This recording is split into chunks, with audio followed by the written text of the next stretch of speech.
She satisfied herself with the thought that she'd seen the worst Seoul could offer: the loneliness, the prejudice, the quiet cruelty of a city that never quite let her belong. She was wrong. Because on the night 6 men in tailored suits informed Naomi Carter that her dead father's gambling debt now belonged to her, and that the only currency they'd accept was her body, the real nightmare hadn't even started yet. It walked through the door 5 minutes later, wearing a black coat and a face carved from winter. And it offered her something far worse than captivity. It offered her a ring. If this story reaches you, follow it all the way to the end. Hit that like button and drop a comment with the city you're watching from. Let's see how far this story travels. The rain started around 9. Not the polite kind of rain that tapped against windows and reminded people to carry umbrellas. This was the angry kind. The kind that hammered Seoul's concrete like it had a personal grudge, flooding the gutters along Gangnam Daero and turning every side street into a shallow river. The kind that made taxi drivers curse and pedestrians sprint for cover beneath the glowing awnings of luxury boutiques that stayed open past midnight for the kind of clientele that never worried about weather. Naomi Carter worried about everything.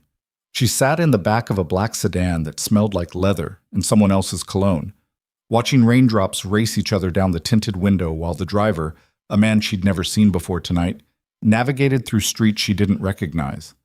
Her reflection stared back at her from the glass. Tired eyes, lips pressed tight, fingers gripping the hem of her skirt hard enough to wrinkle the fabric. The phone call had come 2 hours ago. A voice she didn't recognize, polite, almost gentle, telling her that her presence was requested at a private meeting regarding her late father's outstanding financial obligations, that a car would arrive at 8. That attendance was not optional. She should have called the police. She should have locked her door and turned off the lights and pretended she didn't exist. But the voice on the phone knew her address, knew the name of her gallery, knew that she lived alone on the 4th floor of a converted warehouse in Itaewon with no security system and a front door lock she'd been meaning to replace for 6 months. So she got in the car, because that's what people did when they had no good options. They picked the least bad one and prayed. The sedan pulled into an underground parking garage beneath a building with no visible signage. The driver opened her door without making eye contact and gestured toward a service elevator at the far end of the concrete floor. Naomi's heels echoed in the empty space as she walked. Each step felt like a countdown. The elevator was mirrored on 3 sides. She caught herself adjusting her hair, a reflex so deeply programmed that even fear couldn't override it, and then felt disgusted by the vanity. Nobody up there cared what she looked like.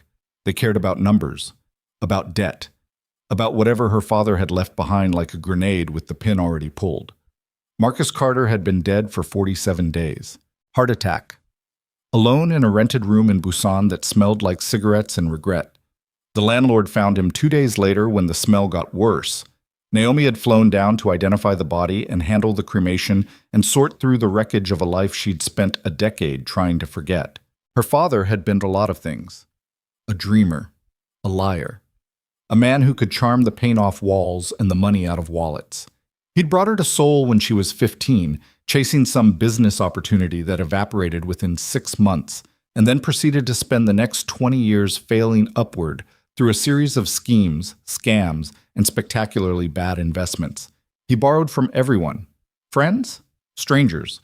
Banks that should have known better. And when the legitimate sources dried up, he found illegitimate ones. Naomi had cut him off at 20. Stopped answering his calls at 22.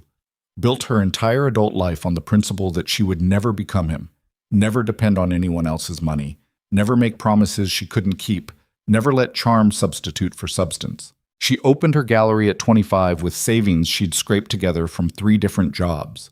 Contemporary art. Mixed media. Work that most people in Seoul's art world dismissed as too aggressive, too Western, too much. She didn't care. The gallery was hers. Every brushstroke on every wall belonged to a life she'd built with her own hands. And now her dead father was reaching up from the grave to take it all away. The elevator opened onto a hallway that looked like it belonged inside a 5-star hotel. Dark wood paneling, recessed lighting, thick carpet that swallowed sound. A man in a gray suit stood at the end. Young, clean-shaven, eyes that assessed her the way a butcher assessed meat. "Miss Carter," he said. Not a question. This way. The room beyond was designed to intimidate. Floor-to-ceiling windows overlooking the rain-soaked sprawl of Gangnam's skyline. A marble table long enough to seat 12. Crystal tumblers filled with amber liquid. The air thick with whiskey and cigar smoke and something else. Something that smelled like money and menace, braided together so tightly you couldn't separate them. 6 men sat around the table. 5 of them were variations on a theme. Expensive suits, hard faces, the relaxed posture of men accustomed to controlling rooms. They ranged in age from late 30s to early 60s. Not one of them stood when she entered. The 6th man sat at the head of the table. Jae-eun-seo. She knew the name because her father had whispered it once during their last phone call, the one she almost didn't answer. He'd sounded drunk and scared, which was unusual because Marcus Carter was never scared. Reckless, stupid, delusional, sure, but never scared. "There's a man named Seo," he'd slurred. "If anything happens to me, Naomi, if anything happens, don't talk to him, don't meet with him, just run." She hadn't run. Jae-hoon-seo looked like someone's kind uncle. Mid-50s, salt and pepper hair combed neatly to one side. Reading glasses perched on the bridge of his nose. Soft hands folded over a leather portfolio. He smiled when Naomi walked in, and the smile was warm and genuine and absolutely terrifying because it belonged to a man who had no reason to be warm or genuine. "Miss Carter." His voice was quiet, measured, the voice of a man who never needed to raise it. "Thank you for coming. I understand this must be confusing. Please sit down." She sat, not because she wanted to, but because her legs had stopped cooperating with the part of her brain screaming at her to turn around and leave. "Would you like something to drink?" Seo asked. "No." "Water? Tea? I'd like to know what this is about." Seo nodded slowly, as if he appreciated directness. He opened the leather portfolio and slid a single sheet of paper across the marble table. Naomi didn't touch it. "Your father," Seo began, "was a valued client of ours for many years. We provided him with capital when traditional institutions would not. In return, he agreed to certain repayment terms." A pause. "He did not meet those terms. I don't have anything to do with my father's business. Unfortunately, Miss Carter, Korean inheritance law disagrees." The words landed like a slap. Naomi felt the blood drain from her face. She'd heard something about this, that debts could transfer to family members, that there were legal mechanisms she didn't fully understand because she'd spent her entire adult life avoiding every piece of paper with her father's name on it. "The outstanding balance," Seo continued, sliding a second document across the table, "is 200 million won." The number didn't register at first. It sat in the air like something abstract, like a figure from a news article about someone else's disaster. Then her brain caught up with her ears and the room tilted slightly, and she gripped the edge of the marble table because the floor suddenly felt unreliable. 200 million won, roughly $150,000. She didn't have it. She didn't have anything close to it. The gallery broke even most months. Her savings account held enough for 3 months of rent and 1 dental emergency. She owned nothing of value except the art on her walls, and most of that was her own work, which the market had decided was worth approximately nothing. "I can't pay that," she said. Her voice sounded strange, thin, like someone had turned the volume down. "We know," Seo said gently. "We've taken the liberty of reviewing your financial situation." He reached into the portfolio again, and this time pulled out a thick envelope. He upended it onto the table, and photographs spilled across the marble like a hand of cards dealt by the devil himself. Naomi stared. The photographs were of her, walking to her gallery in the morning, locking up at night, buying coffee from the vendor on the corner of her street, sitting alone in her apartment with the curtains open, sleeping. They had photographed her sleeping. The realization hit her like ice water. Not the fear itself, but the understanding of what the fear meant. These men had been watching her, not for days, not for weeks, for months. They knew her schedule, they knew her habits, they knew the exact window of her apartment that she forgot to close when the nights got warm. "Why are you showing me this?" she whispered. Seo leaned back in his chair. The warm uncle expression flickered, and for just a moment, something reptilian moved behind his eyes. "Because I want you to understand," he said, "that we are thorough people, Miss Carter. We don't enjoy unresolved accounts. and we always find a way to close them. One of the other men, younger, harder, with a scar cutting through his left eyebrow, spoke for the first time. "There's an alternative arrangement." Naomi looked at him. He smiled the way a snake smiled before swallowing something whole. "Mr. Seo operates several establishments in Gangnam. Private membership, very exclusive clientele, politicians, CEOs, foreign diplomats." He paused, letting each word sink through her skin. "The women who work at these establishments are compensated extremely well. 2 years of service would clear your father's debt completely." The room went quiet. Not peaceful quiet. The kind of quiet that pressed against your eardrums and made you hear your own heartbeat, like a drum being struck from inside your chest. Naomi understood what they were offering. She understood it the way you understand a car accident in the split second before impact, with perfect, horrifying clarity. "No?" she said. The word came out harder than she expected, sharper, surprised even her. "No?" Seo repeated, as if the word was quaint. "No. I'll find another way. I'll get a lawyer. I'll file for bankruptcy. I don't care what Korean inheritance law says. I am not my father, and I am not property you can reassign." Something shifted in the room. The men around the table exchanged glances. The young one with the scar laughed, a short, ugly sound that bounced off the marble. "Miss Carter," Seo said, and the warmth was completely gone now, replaced by something flat and patient and infinitely more dangerous.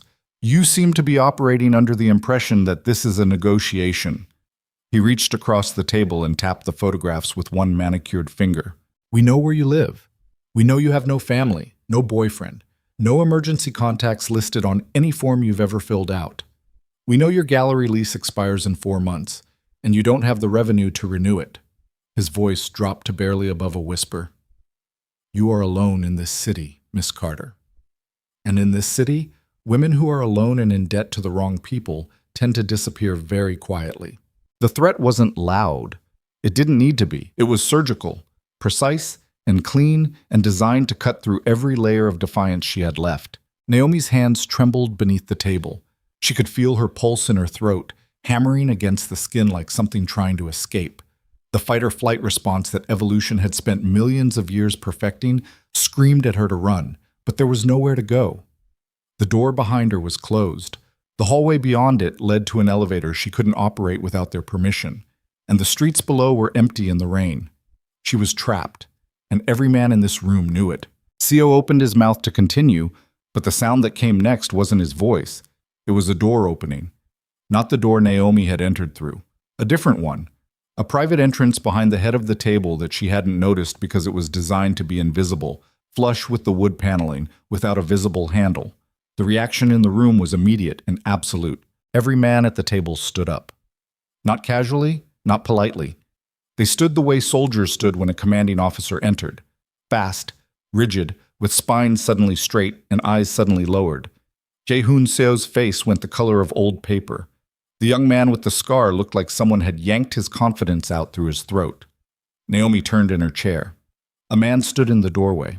He was tall, late 20s or early 30s, black coat over a charcoal suit, no tie, the top button of his shirt undone in a way that looked deliberate. His features were sharp, high cheekbones, a jaw that could cut glass, dark eyes that swept the room the way a searchlight swept a prison yard. Everything about him was controlled. His posture, his breathing, the way his hands hung at his sides, completely still, as if violence was something he carried so naturally it didn't require preparation. He looked at the room the way winter looks at grass. Nobody spoke. Nobody breathed. The rain hammered against the windows, and it was the only sound left in the world. Then Jae-hoon Seo bowed. Not a casual bow, not the polite head tilt that people performed in hallways and elevators. This was deep, submissive. The bow of a man confronted by something that outranked him so completely that pride became irrelevant. "Mr. Kang," Seo said. His voice had changed entirely. The quiet authority was gone. What remained was something smaller. "We weren't expecting. This is an informal matter, a private debt resolution, nothing that requires your attention." The man in the doorway didn't respond. He walked into the room with the kind of silence that expensive shoes and absolute confidence produced when combined. His eyes moved from Seo to the photographs on the table, to the documents, to the crystal tumblers, to the faces of the 5 other men who suddenly looked like they wanted to dissolve into the wallpaper. Then his gaze landed on Naomi. It stayed. Something passed through his expression. Not surprise, not recognition, but something deeper and stranger, like a man seeing a painting he'd been thinking about for years suddenly appear on a wall he didn't expect to find it. "Everyone out," he said. 2 words, spoken at normal volume. No anger, no threat, no emphasis. Just a statement of reality delivered by a voice accustomed to having reality rearrange itself on command. The 5 men moved for the door immediately. They didn't look at Naomi. They didn't look at each other.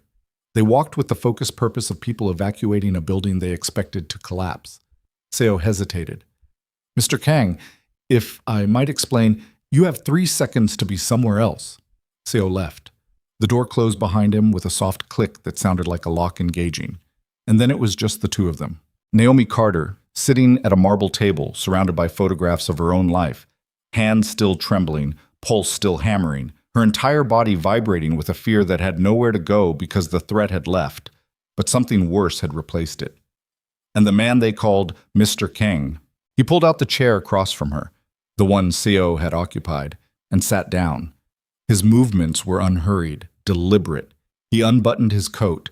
He placed his hands on the table, fingers laced, and looked at her with an expression that gave away absolutely nothing. The silence stretched. Naomi broke it first because waiting felt worse than speaking. "Who are you?" "My name is Elias Kang." "That doesn't answer my question." The faintest flicker of something, amusement, respect, crossed his features. "My family owns this building, and the one next to it, and the bank that finances Seo's operations, and the port authority that looks the other way when his shipments arrive." He paused. "I'm the reason those men were afraid." "Should I be afraid?" Probably. The honesty was disarming. She'd expected denial, deflection, the kind of smooth reassurance that powerful men used to make women lower their guard. Instead, he sat there and told her the truth like it was simply information she deserved to have. "The debt your father owed," Elias said. 200 million won. "I know the number. It's meaningless. It's not meaningless to me. I mean, the number is meaningless to Seo. He could write it off tomorrow and never notice the loss. He's not after your money, Miss Carter. He's after you." The words landed with a sickening weight. Naomi had suspected it, had felt the shape of it in the photographs, in the way Seo's men looked at her, in the obscene neatness of the alternative arrangement. But hearing it spoken aloud made it real in a way that closed around her chest like a fist. "Men like Seo collect people," Elias continued, "especially women. Especially women who are isolated and foreign and beautiful and desperate. You check every box." "So what? You came here to warn me? Is this some kind of public service announcement from the Kang family?" "No." Elias leaned back slightly. "I came here to make you an offer." Naomi laughed. It came out broken, raw, a sound that had more anger in it than humor. "Another offer. That's perfect. That's just absolutely perfect. The last offer involved me selling my body for 2 years. What's yours?" "My soul." "A kidney? My firstborn child?" Elias didn't flinch. "Marriage," he said. The word detonated in the space between them. Naomi stared at him. Her mouth opened. Nothing came out. "Marry me," Elias repeated, as if the first time hadn't been absurd enough. "Become Mrs. Kang. The debt disappears tonight. Seo never contacts you again. Nobody touches you, threatens you, or photographs you while you sleep. You get full financial security and the protection of the most powerful family in Seoul. In return, you attend public events as my wife, maintain appearances for 2 years, and convince the people around us that the marriage is real." "You're insane. I'm practical. You don't know me." Something shifted in his eyes. A shadow.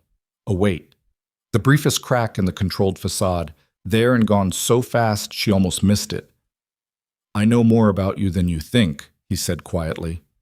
The statement hung in the air between them like smoke. Naomi felt something cold slide down her spine. Not fear exactly, but the awareness of being known by someone she'd never met.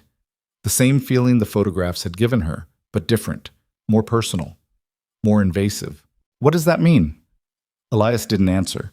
Instead, he reached into his coat and produced a document, thick, professionally bound, dense with legal text. He placed it on the table between them. The contract, he said. Read it. Every word. No forced intimacy. No control over your body, your finances, or your personal decisions. Separate bedrooms. Full access to the estate. A monthly allowance you can spend however you choose. At the end of 2 years, the marriage dissolves. You keep everything you've earned, and you walk away with no strings attached. Naomi looked at the document, then at him. Why? She asked. Why me? You could marry anyone. You could snap your fingers and have a line of women from here to Busan waiting to become Mrs. Kang. Why would you choose a broke art dealer with a dead father and a mountain of debt? Elias held her gaze. The room was so quiet she could hear the rain on the windows, and the blood in her own ears and the steady, controlled rhythm of his breathing. Because I need someone real, he said. Someone who can't be bought and doesn't want to be. Someone the world around me would never expect. He paused. And because 2 years from now, I need a wife who can walk away without looking back. Women who want to be Mrs. Kang are exactly the kind of women I can't afford to marry. It made a terrible kind of sense. The logic was clean, cold, transactional. The same business thinking that probably built his family's empire. He wasn't looking for a partner. He was looking for an actress. And she was the only one desperate enough to audition. I need to think about it, she said. You have until midnight tomorrow. That's 24 hours. 23, actually. He glanced at his watch. The offer expires after that.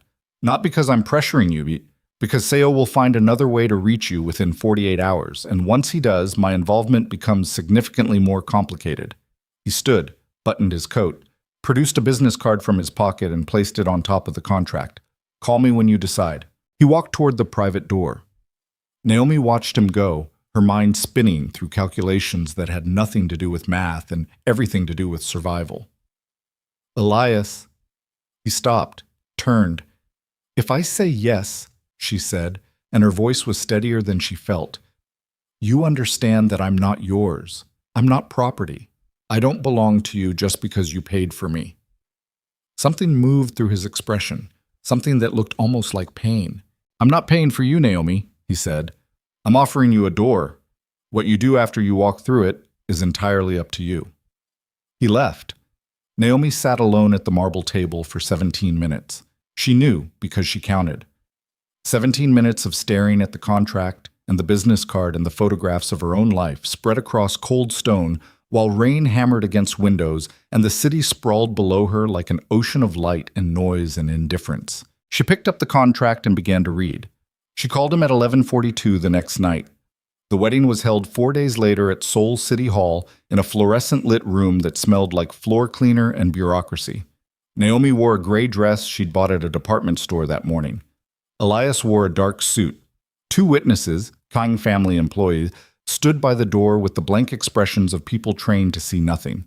There were no vows, no rings, no flowers, no kiss. Just signatures on government forms that legally chained Naomi Carter to Elias Kang, while a clerk stamped documents with the mechanical rhythm of someone who processed 20 of these a day and never thought about what they meant.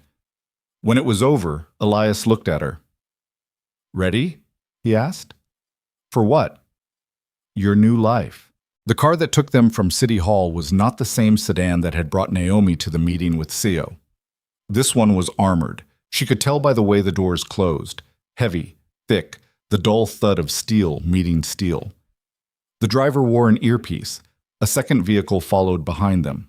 They drove north through the city, past the neon chaos of Gangnam, past the quieter residential blocks of Hanam-dong, through a checkpoint that required the driver to lower his window and present identification to armed men who scanned the car with flashlights before waving them through. And then the road narrowed and the trees thickened and the city fell away and Naomi realized they were climbing, ascending a hill that shouldn't exist in the middle of Seoul, rising above the skyline like a private mountain hidden in plain sight. The Kang compound appeared through the trees like something from another century. It was massive. Ancient Korean architecture, dark wood, curved rooflines, stone walls that had weathered centuries of weather, merged with modern glass and steel in a way that felt less like a home and more like a statement. Guard towers at each corner, security cameras hidden in landscaping so precisely maintained it looked painted. A main gate that opened automatically as the car approached, revealing a courtyard large enough to park a dozen vehicles. Naomi stepped out of the car and the air hit her differently up here. Cooler. Thinner. Like the atmosphere itself had been curated. Servants lined the path from the courtyard to the main entrance. Men and women in dark uniforms, heads bowed, hands folded. Nobody spoke. Nobody looked at her directly. They simply existed, silent, watchful, ready to serve needs she hadn't expressed yet. "This is where you live?" Naomi said. "This is where we live," Elias corrected. The main house was 3 stories of controlled opulence, Korean antiques beside modern art, hand-carved furniture next to pieces that looked like they'd been pulled from a Milan showroom, everything immaculate, everything deliberate, everything designed to communicate a single message. The people who live here are not like you. Elias showed her through the residence with the efficiency of a real estate agent rather than a new husband. This is the kitchen. This is the east wing. This is the garden. These stairs lead to the second floor, where their bedrooms were, separate, as promised, on opposite ends of a hallway lined with paintings that probably cost more than Naomi's entire gallery. Her room was beautiful, large windows overlooking a traditional Korean garden, a bed that could sleep 4, a private bathroom with a soaking tub and heated floors, fresh flowers on the nightstand, because someone had apparently anticipated her arrival with enough lead time to arrange peonies. She set down the single suitcase she'd brought and stood in the middle of the room and breathed. "Dinner is at 8, Elias said from the doorway. "My mother will be there." "Your mother?" "Victoria Kang." Something in the way he said the name, careful, measured, the way you'd say the name of a venomous animal, made Naomi's stomach tighten. "Should I be worried?" Elias paused. His hand rested on the doorframe, and he seemed to weigh his answer the way a man weighs a loaded weapon. "She's going to test you," he said finally. "She tests everyone. Don't take it personally." "What kind of test?" "The kind where she finds the weakest part of you and pushes until something breaks." He met her eyes. "Don't break." He left her alone with the peonies and the silence and the growing certainty that she had traded one cage for another. Dinner was held in a formal dining room on the ground floor, a long table made from a single slab of dark walnut, set with porcelain and crystal and silverware that caught the light from a chandelier that probably predated the Korean War. 3 places were set, one at each end of the table and one in the middle. Naomi took the middle seat because it was the only one left when she arrived. Victoria Kang was already seated at the far end. Victoria was 62 years old and looked 45. Perfect posture.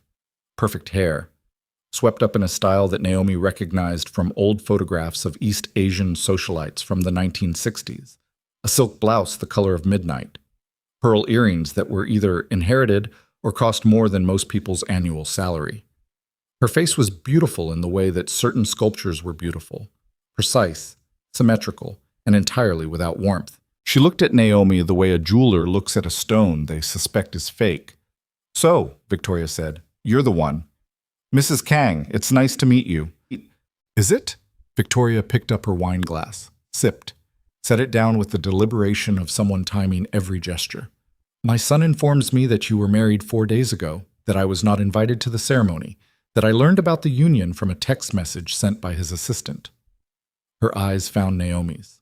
"Tell me, Miss Carter, in your culture, is it customary to exclude the groom's mother from the wedding?" The attack was immediate. Not a warm-up, not small talk. Victoria Kang went straight for the throat with the precision of someone who had been doing this her entire life. "The ceremony was small," Naomi said. "By design." "By design," Victoria repeated, as if the phrase amused her. "How modern, how practical." She looked toward the doorway where Elias would eventually appear.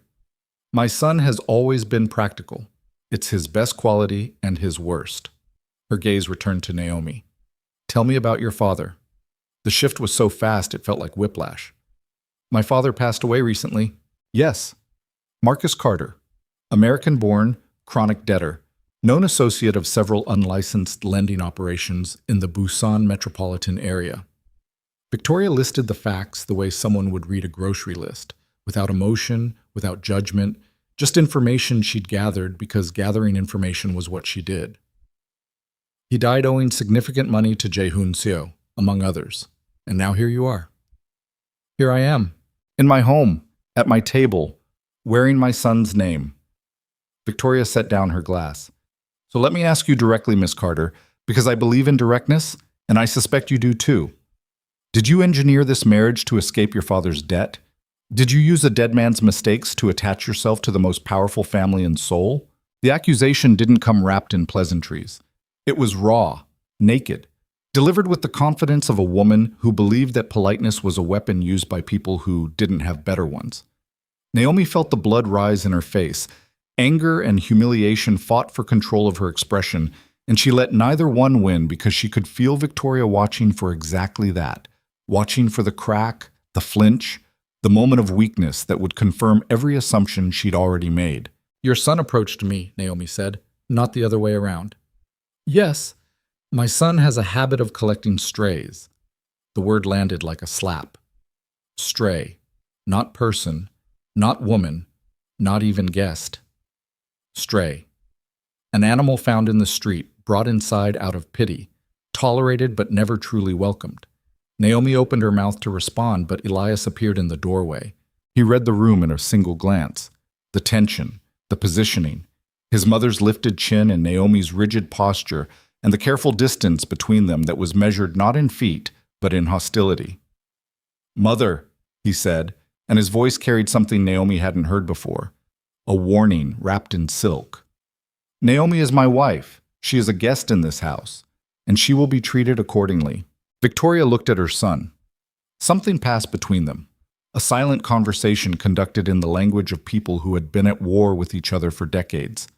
Then Victoria smiled, small, controlled, the smile of a woman who had lost a battle but not the war. Of course, darling, she said. I was simply welcoming her to the family. Dinner proceeded in a silence thick enough to chew. Naomi ate without tasting. Elias sat at the far end of the table and watched his mother with the quiet vigilance of a man guarding a border. Victoria ate with perfect manners and spoke only to comment on the food and the weather and the traffic in Gangnam, as if the previous 5 minutes hadn't happened. Afterward, when the plates were cleared and Victoria excused herself with a bow that was respectful in form and contemptuous in substance, Elias found Naomi in the garden. She was standing beside a koi pond, staring into dark water illuminated by stone lanterns that cast amber light across the surface. The fish moved beneath the glow, like living brushstrokes, slow, deliberate, unbothered by the world above them. Are you all right? Elias asked. Your mother called me a stray. She calls everyone a stray, including me. That doesn't make it better. He stood beside her, not close enough to touch. Close enough that she could feel the warmth of his presence in the cool night air. I should tell you something, he said. Naomi looked at him. The lantern light carved shadows across his face, softening the sharp edges, making him look younger and more uncertain than the man who had walked into that room 3 days ago and made 6 criminals bow. I didn't find you by accident, Elias said. I didn't stumble onto Seo's meeting or arrive at the perfect moment because I happened to be in the building. He paused. His jaw worked as if the words were stuck somewhere in his chest, and he had to physically push them out. I've known who you are for a long time, Naomi. 10 years. The world tilted. 10 years, she repeated. There was an exhibition, underground, a converted warehouse in Mapogu. You were 22. You had 3 pieces in the show. Mixed media, abstract, angry work that didn't match anything else on the walls. His voice dropped. One of them was a self-portrait. You painted yourself standing in an empty room with your back to the viewer, and the room was on fire, and you weren't running. Naomi remembered the painting. She remembered every painting she'd ever made because they were the only honest things she'd ever produced. That one had been about loneliness, about the particular kind of isolation that comes from being foreign in a country that will never fully accept you, no matter how perfectly you learn the language or how deeply you immerse yourself in the culture. She'd painted it during a week when she hadn't spoken to another human being for 6 days straight, and the silence had started to feel like fire, consuming her slowly from the edges. You were there? She whispered. I was there because one of my family's companies was funding the exhibition. I didn't care about the art. I went because it was expected." He turned to face her, and his expression was raw in a way that didn't match anything she knew about the man who controlled empires and made criminals kneel. "But I saw you standing next to that painting, and you were looking at it like you wanted to climb inside it and disappear, and I couldn't stop looking at you." The confession fell between them like a stone dropped into still water. Ripples. Disturbance. The disruption of a surface that had been carefully maintained. "Why didn't you talk to me?" Naomi asked. "Because I was 23 years old and I was the heir to a criminal empire, and you were a woman who painted about loneliness, and I didn't know how to be in the same room as something that honest without wanting to destroy it or protect it, and I wasn't sure which impulse was worse." The raw honesty of the answer stunned her. This wasn't rehearsed. This wasn't a performance designed to manipulate or charm. This was a man ripping open something he'd kept sealed for a decade and letting the contents spill out onto the garden stones between them. "So you watched me instead," Naomi said. "For 10 years. I kept track of you. Your gallery openings, your exhibitions, the article in that art magazine 2 years ago. I knew when your father died. I knew about the debt before Seoul contacted you." He looked away. "I should have intervened sooner." "You should have intervened never. You should have walked up to me at that exhibition like a normal person and said, 'Hello.'" "I'm not a normal person." "No kidding." They stood in silence for a moment. The koi circled beneath the water. The lanterns flickered. Somewhere inside the house, a door closed. "This doesn't change the contract," Naomi said finally. "Whatever you felt or didn't feel 10 years ago, this marriage is still an arrangement. 2 years. Public appearances. Then I walk away." Elias nodded slowly. "Understood. And I don't want you watching me. No surveillance, no photographs, no checking up on me when I'm not here. I had enough of being watched by Seoul's people. I won't tolerate it from you. Done. And I paint in the mornings, early, before the sun comes up. I need a space, not a closet or a corner. She's a real space, a light, ventilation, room to make a mess." The faintest trace of a smile touched his lips. "I'll have a studio built." "You don't need to build anything, just give me a room with windows."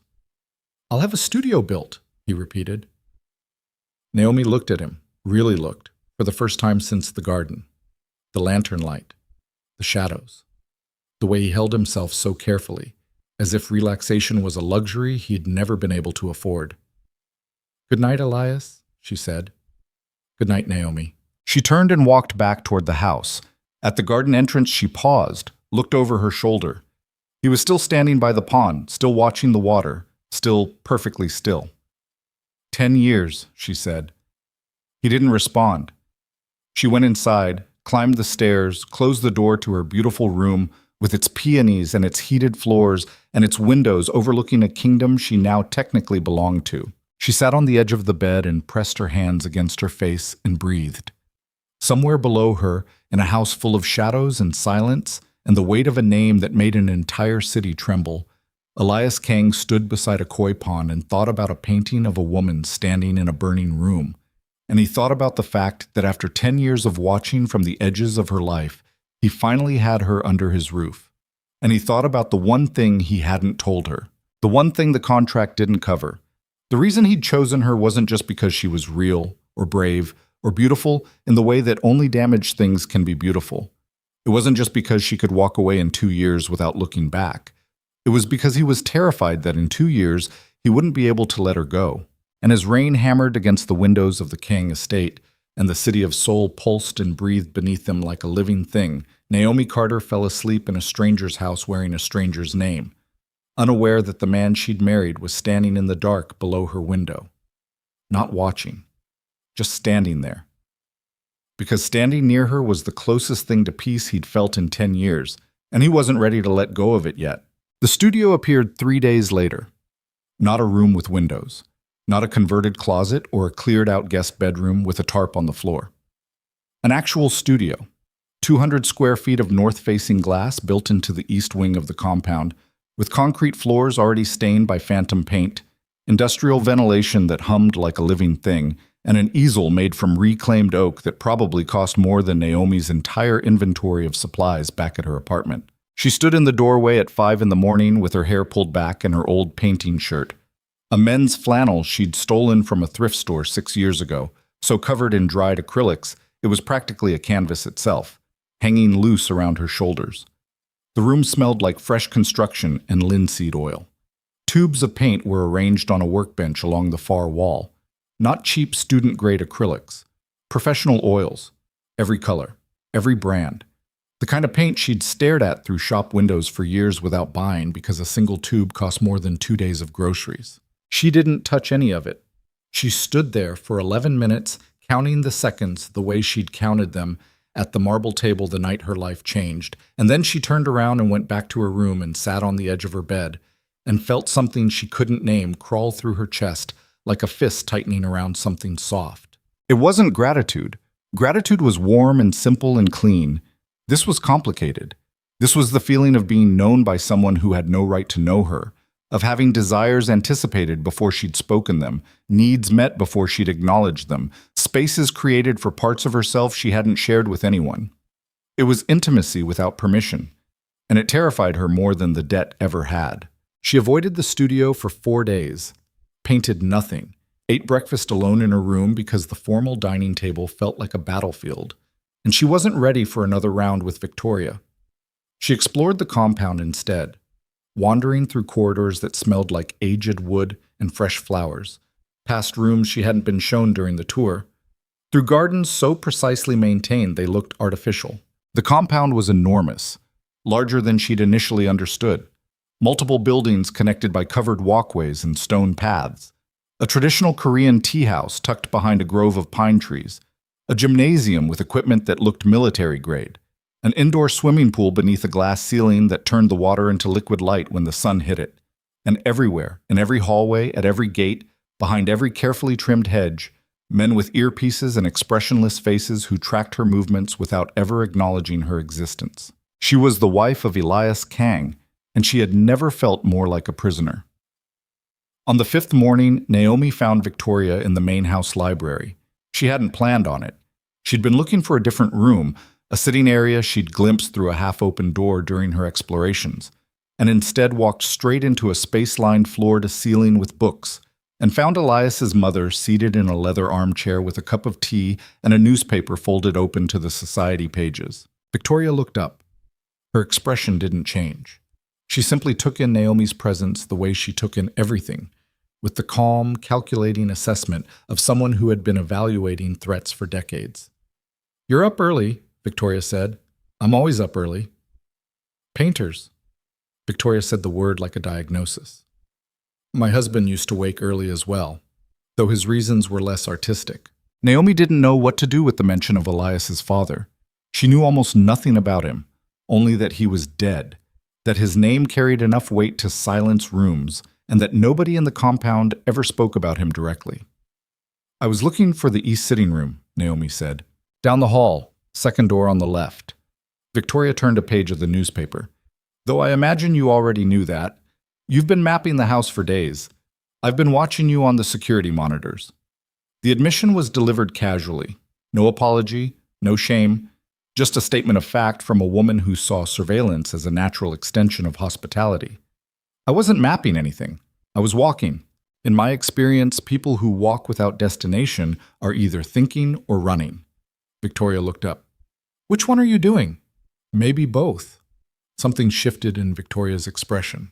Not warmth. Warmth was probably not a setting available on her emotional thermostat, but something adjacent. Recognition. The acknowledgement of a worthy adversary. "Sit down," Victoria said. Naomi sat. Not because she was told to, because her legs were tired of wandering through hallways that all looked the same and conversations that all felt like traps.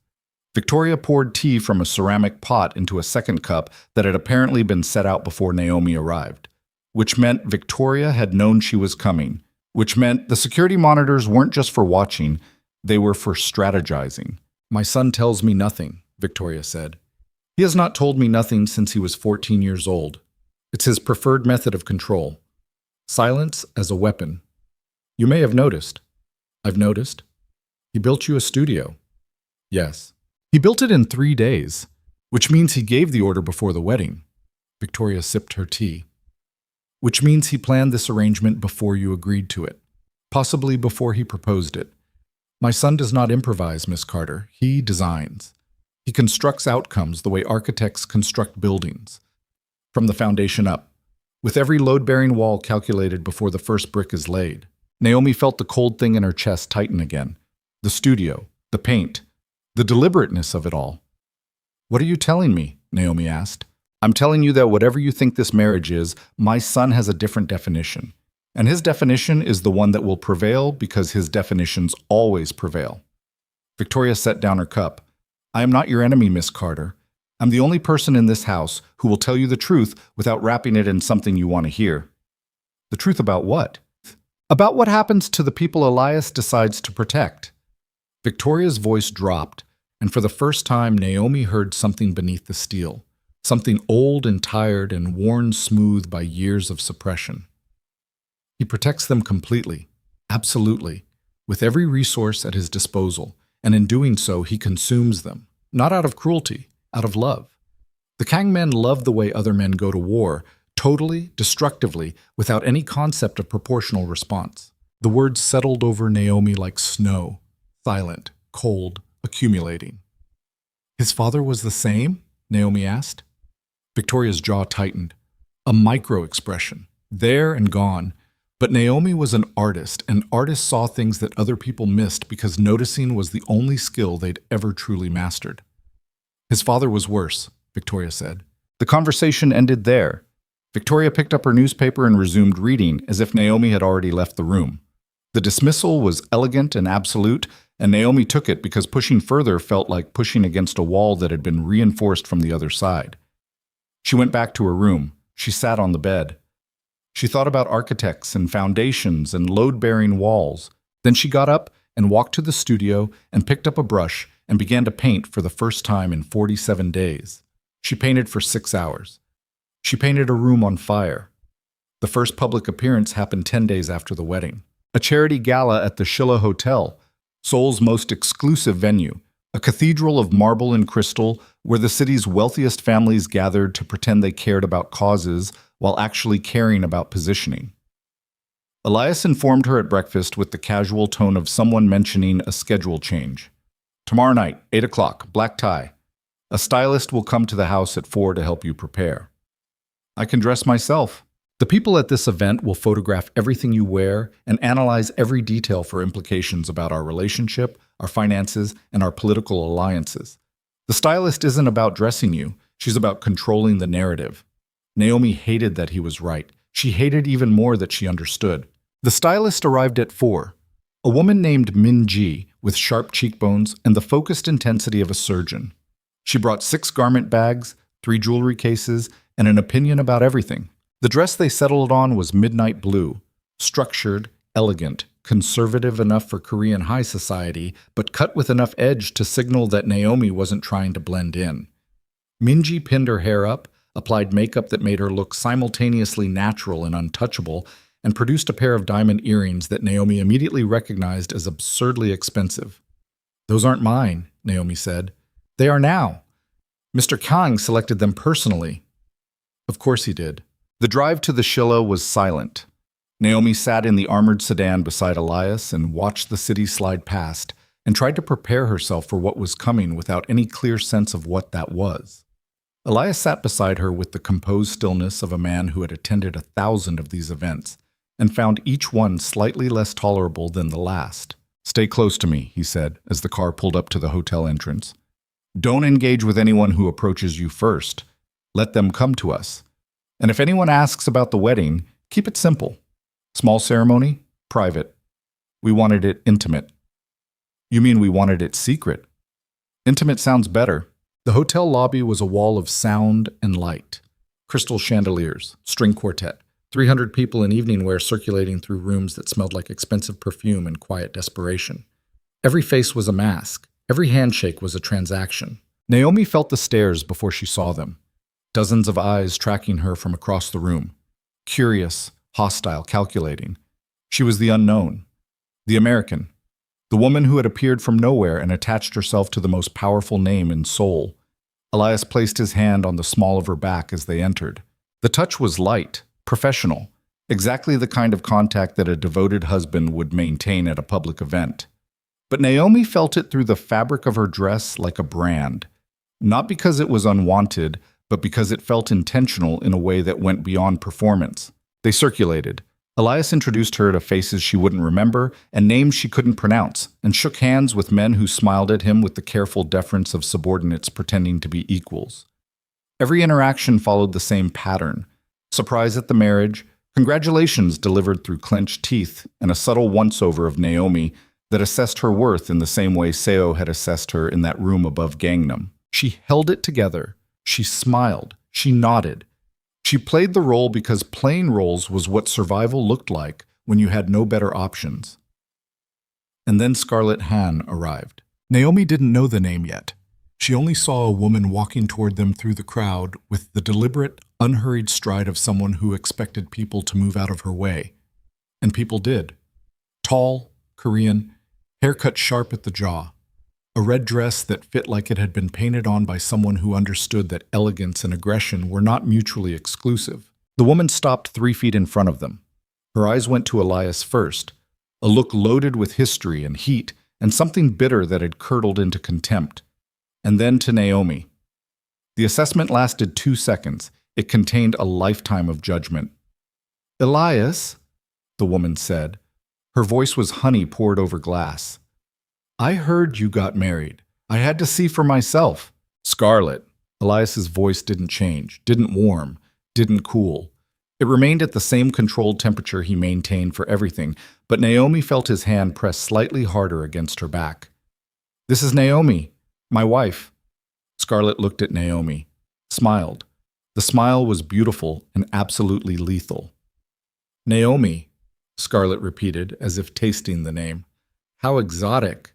Tell me, did Elias find you at one of his charity projects, or was it more of a rescue situation?" The insult was surgical, precise, delivered with the casual cruelty of someone who understood that the most devastating attacks came wrapped in pleasantries. Naomi felt the heat rise in her face, felt the anger bloom in her chest, felt every eye in the immediate vicinity turn toward them because people in rooms like this could smell blood from 50 feet away. "Actually," Naomi said, and her voice was steady because she had spent her entire life learning to stay steady in rooms that didn't want her there. "We met through mutual interests, art, conversation, the usual things people bond over when they're not trying to buy each other." The counterpunch landed. Naomi saw it in the flicker of Scarlett's eyelids, the micro-tightening of her jaw. A direct hit. "How charming," Scarlett said, recovering immediately. Elias always did have a soft spot for projects. She leaned closer, lowering her voice to a register that was clearly intended for Naomi alone. "Enjoy the spotlight while it lasts, sweetheart. This world eats women like you alive, and when it's done, it doesn't even bother spitting out the bones." She turned and walked away. The crowd absorbed her like water absorbing a dropped stone. Ripples, then stillness, then nothing. Naomi stood there, her pulse hammered. Her hands trembled at her sides, hidden by the drape of her dress. She could feel the aftermath of the confrontation radiating through her body like the echo of an explosion, not the blast itself, but the shockwave that came after, the part that collapsed walls and shattered windows from the inside out. Elias leaned down, his lips close to her ear, close enough that anyone watching would see a husband whispering tenderness to his wife. "You handled that well," he murmured. "Who is she?" A pause, half a heartbeat too long. "Someone I used to know." "That's not an answer." "It's the only answer I'm giving you tonight." Naomi pulled away from him, slightly, just enough to create an inch of space between his hand and her back. She looked up at his face and searched for the crack, the tell, the human thing hiding beneath the mask. She found it in his eyes. Guilt. Faint, well hidden, buried under layers of control, but there, unmistakable. The guilt of a man who knew that the woman who just walked away had the power to hurt the woman standing beside him and who hadn't warned her. "We're going to talk about this," Naomi said quietly. "Later, at home. And you're going to tell me the truth." "Naomi, the truth, Elias, all of it, or this arrangement ends tonight."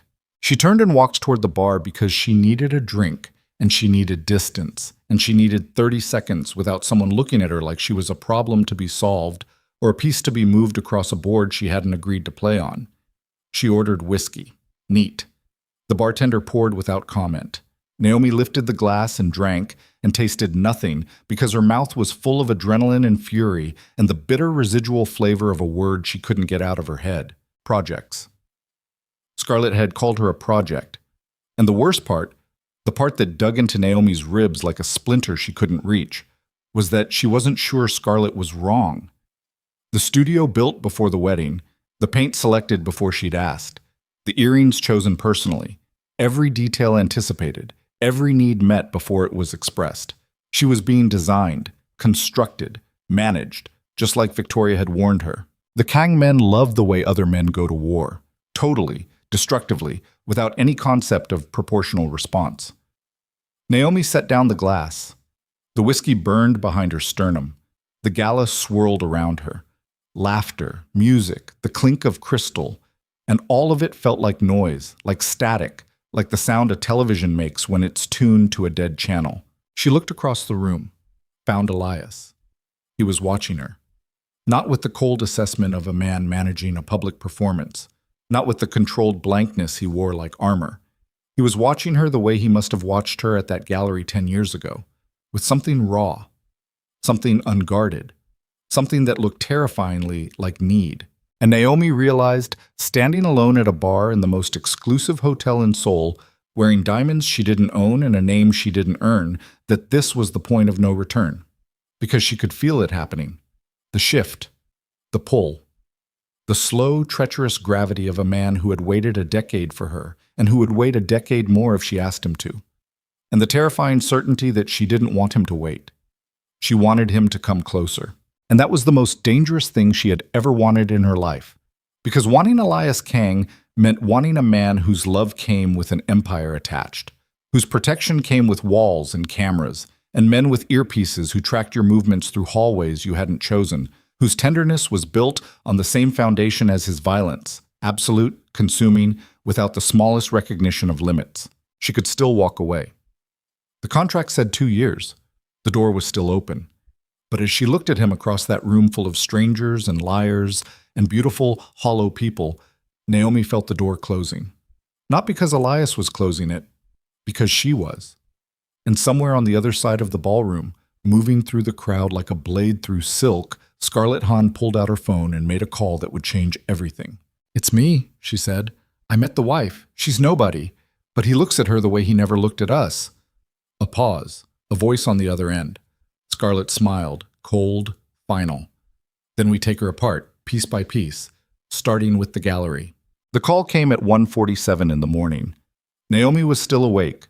She'd been lying in the dark for 2 hours with the gala dress hanging on the back of the bathroom door like a shed skin and the diamond earrings sitting on the nightstand like evidence of a crime she hadn't committed. Sleep wouldn't come. Every time she closed her eyes, she saw Scarlett's smile and Elias's guilt, and the vast, glittering room full of people who looked at her like she was a stain on expensive fabric. Her phone buzzed against the nightstand. An unknown number.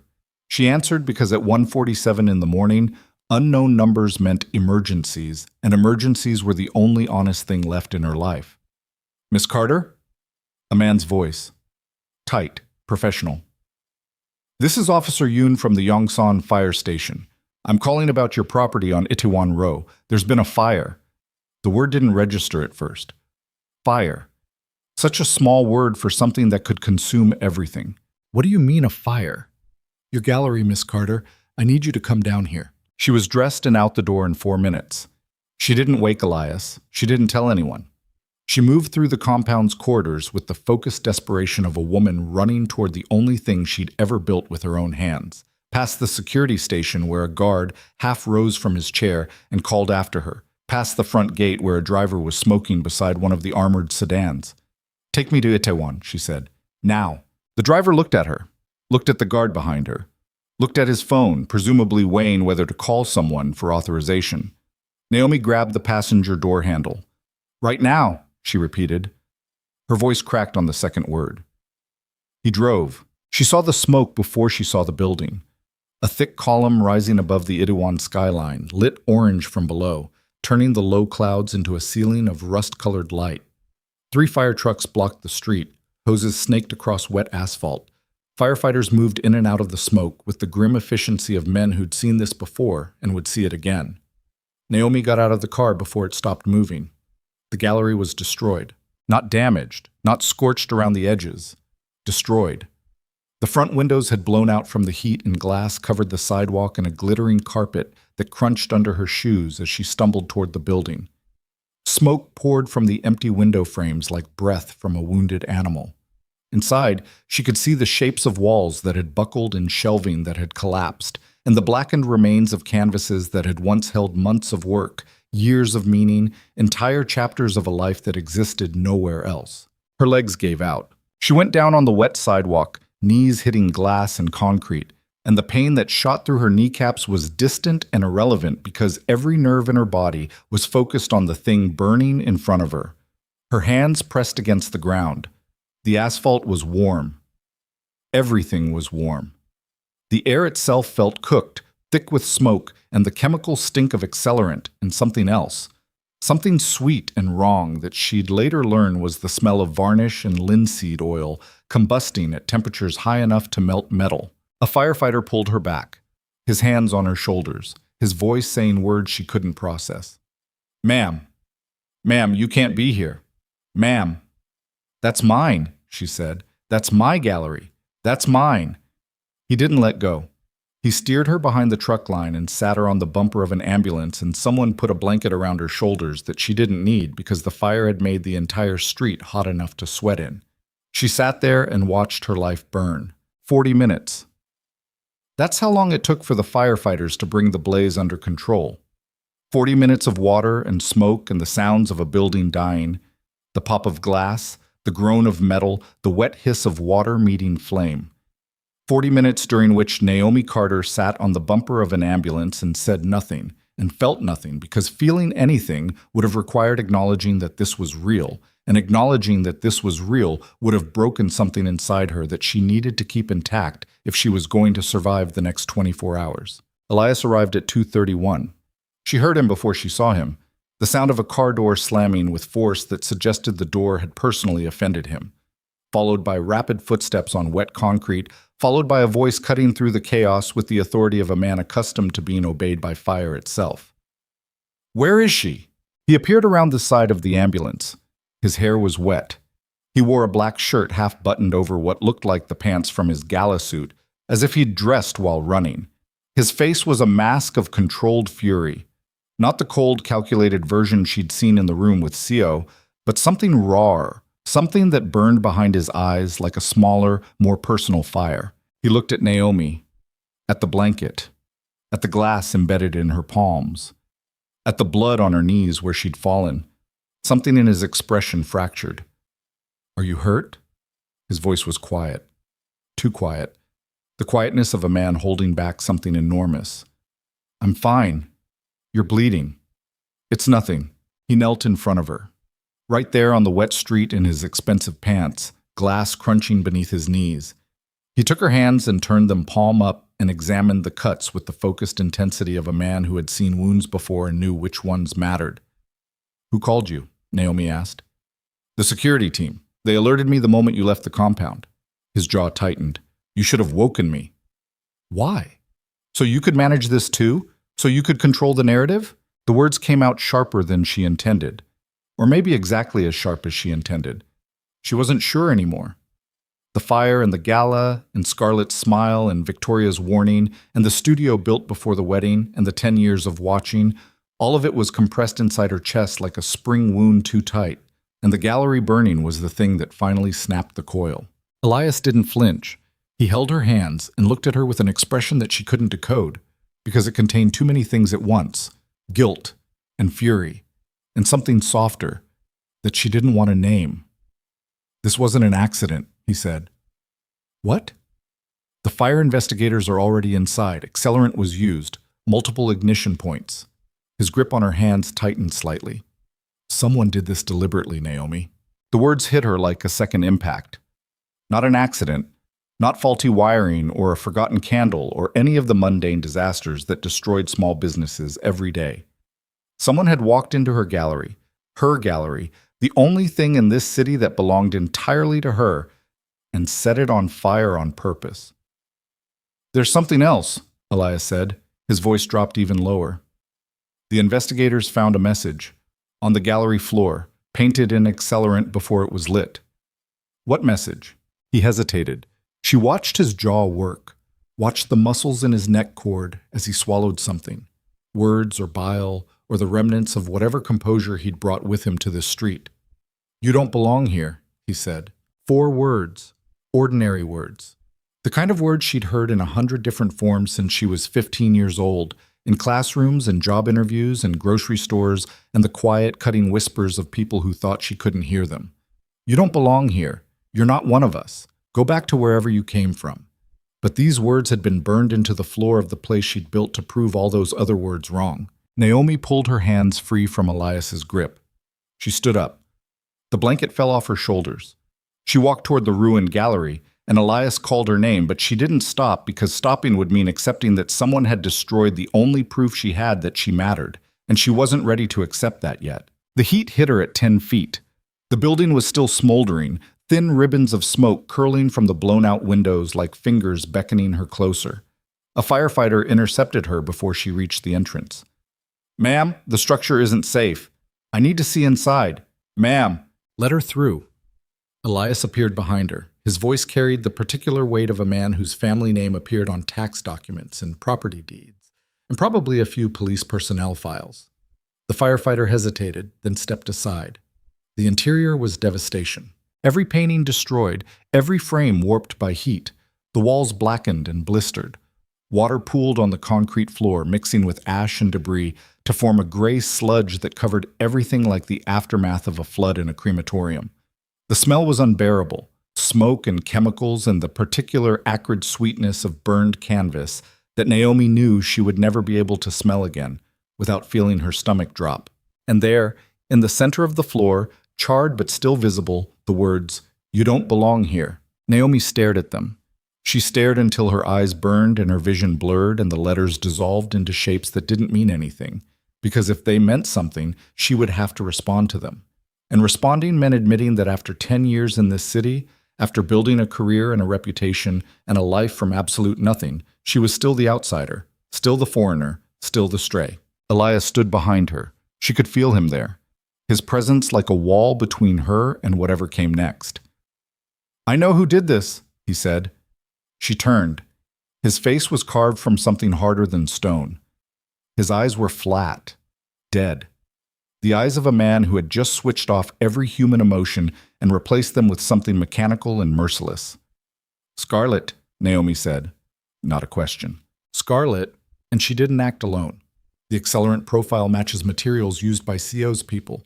She's working with the loan sharks. His phone was already in his hand. She could see the screen reflecting in his eyes, messages, calls, information flowing toward him through channels she couldn't see. "They want to break the marriage, publicly humiliate you, force a separation, and use the vulnerability to come after the Kang organization's legitimate holdings." "This isn't about me," Naomi said. The realization landed cold and hollow. "The gallery, the fire, the message. It's not about me at all. It's about you. They're using me to get to you." "Yes. And you knew this could happen when you married me, when you brought me into your house. You knew that putting your name on mine would make me a target." Elias said nothing. The silence was louder than the fire had been. "You knew," Naomi repeated, and her voice shook.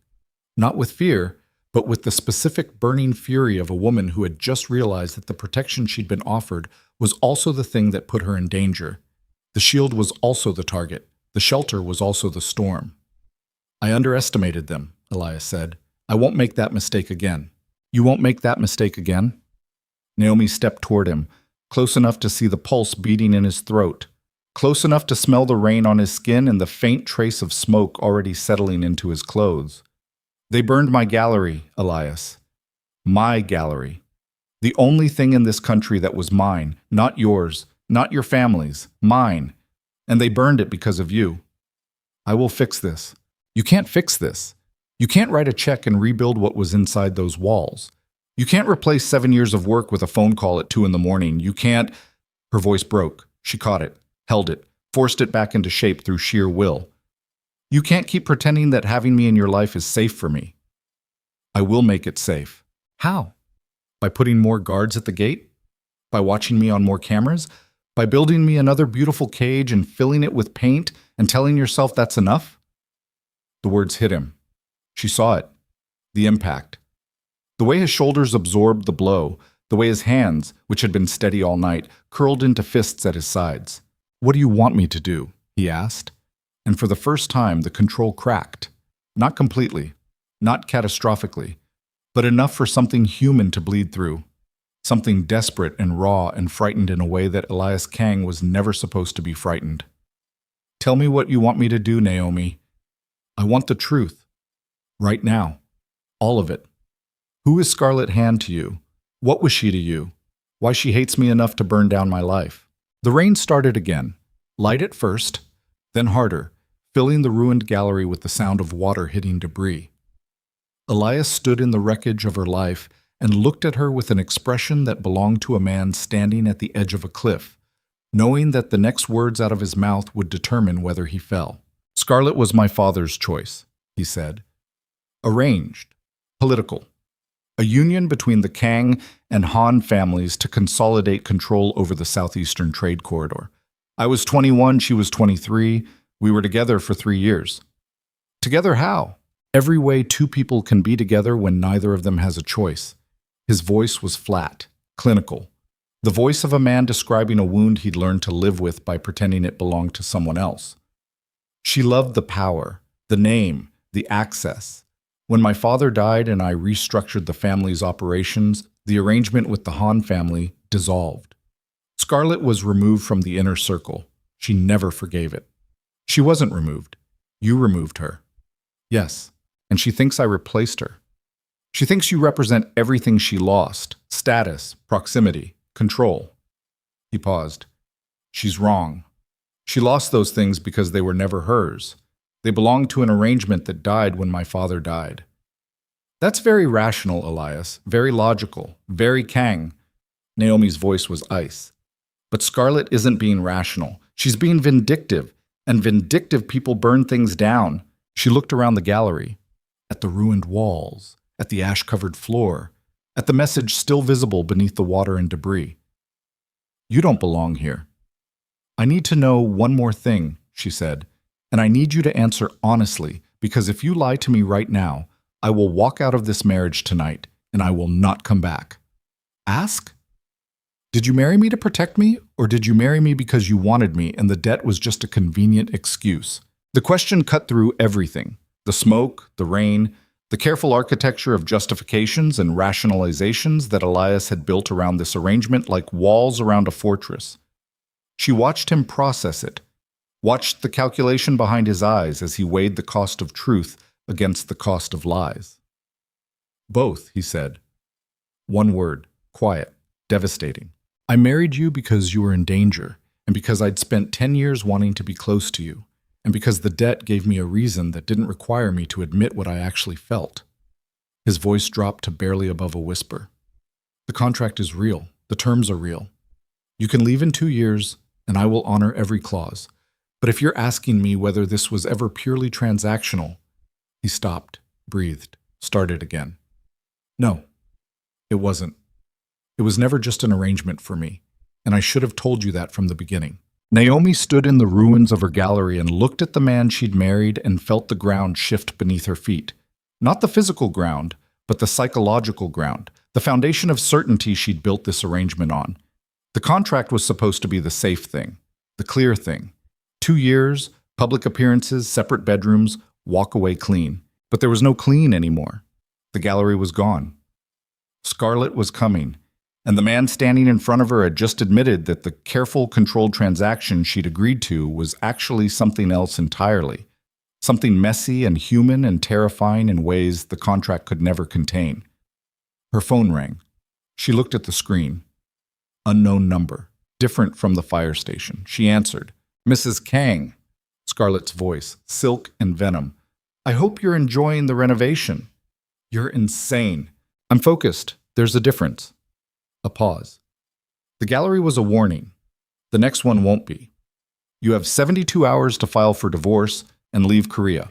If you don't, I'll make sure every person in Seoul knows exactly what you are. A desperate, debt-ridden nobody who sold herself to the highest bidder. I have documentation, financial records, photographs of every meeting between you and Jae-hoon Seo's people. By the time I'm done, you won't be able to show your face in this city again. The line went dead. Naomi lowered the phone. Her hand was steady, her breathing was steady. Everything was steady except the thing inside her chest that had been cracking since the night she signed the contract and had just finally, irreversibly, broken open. She looked at Elias. 72 hours, she said. I heard. She's going to expose everything. She's going to try. Naomi stepped closer, close enough to see the rain on his face, the smoke in his hair, the pulse hammering in the vein along his throat.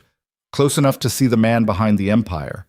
Exhausted, terrified, desperate in a way that no amount of money or power or violence could fix. Then we stopped pretending, she said. No more contract, no more arrangement, no more separate bedrooms and public performances and careful distances. Her voice was raw, stripped, the voice of a woman who had just watched everything she owned turn to ash and discovered that the only thing left standing was the man in front of her. If we're going to war with this woman, we do it together. Not as business partners, not as co-stars in some performance, together, for real. Elias looked at her. Rain fell between them. Ash settled on their shoulders. The ruined gallery smoldered behind them like the remains of a world that no longer existed. Are you sure? He asked.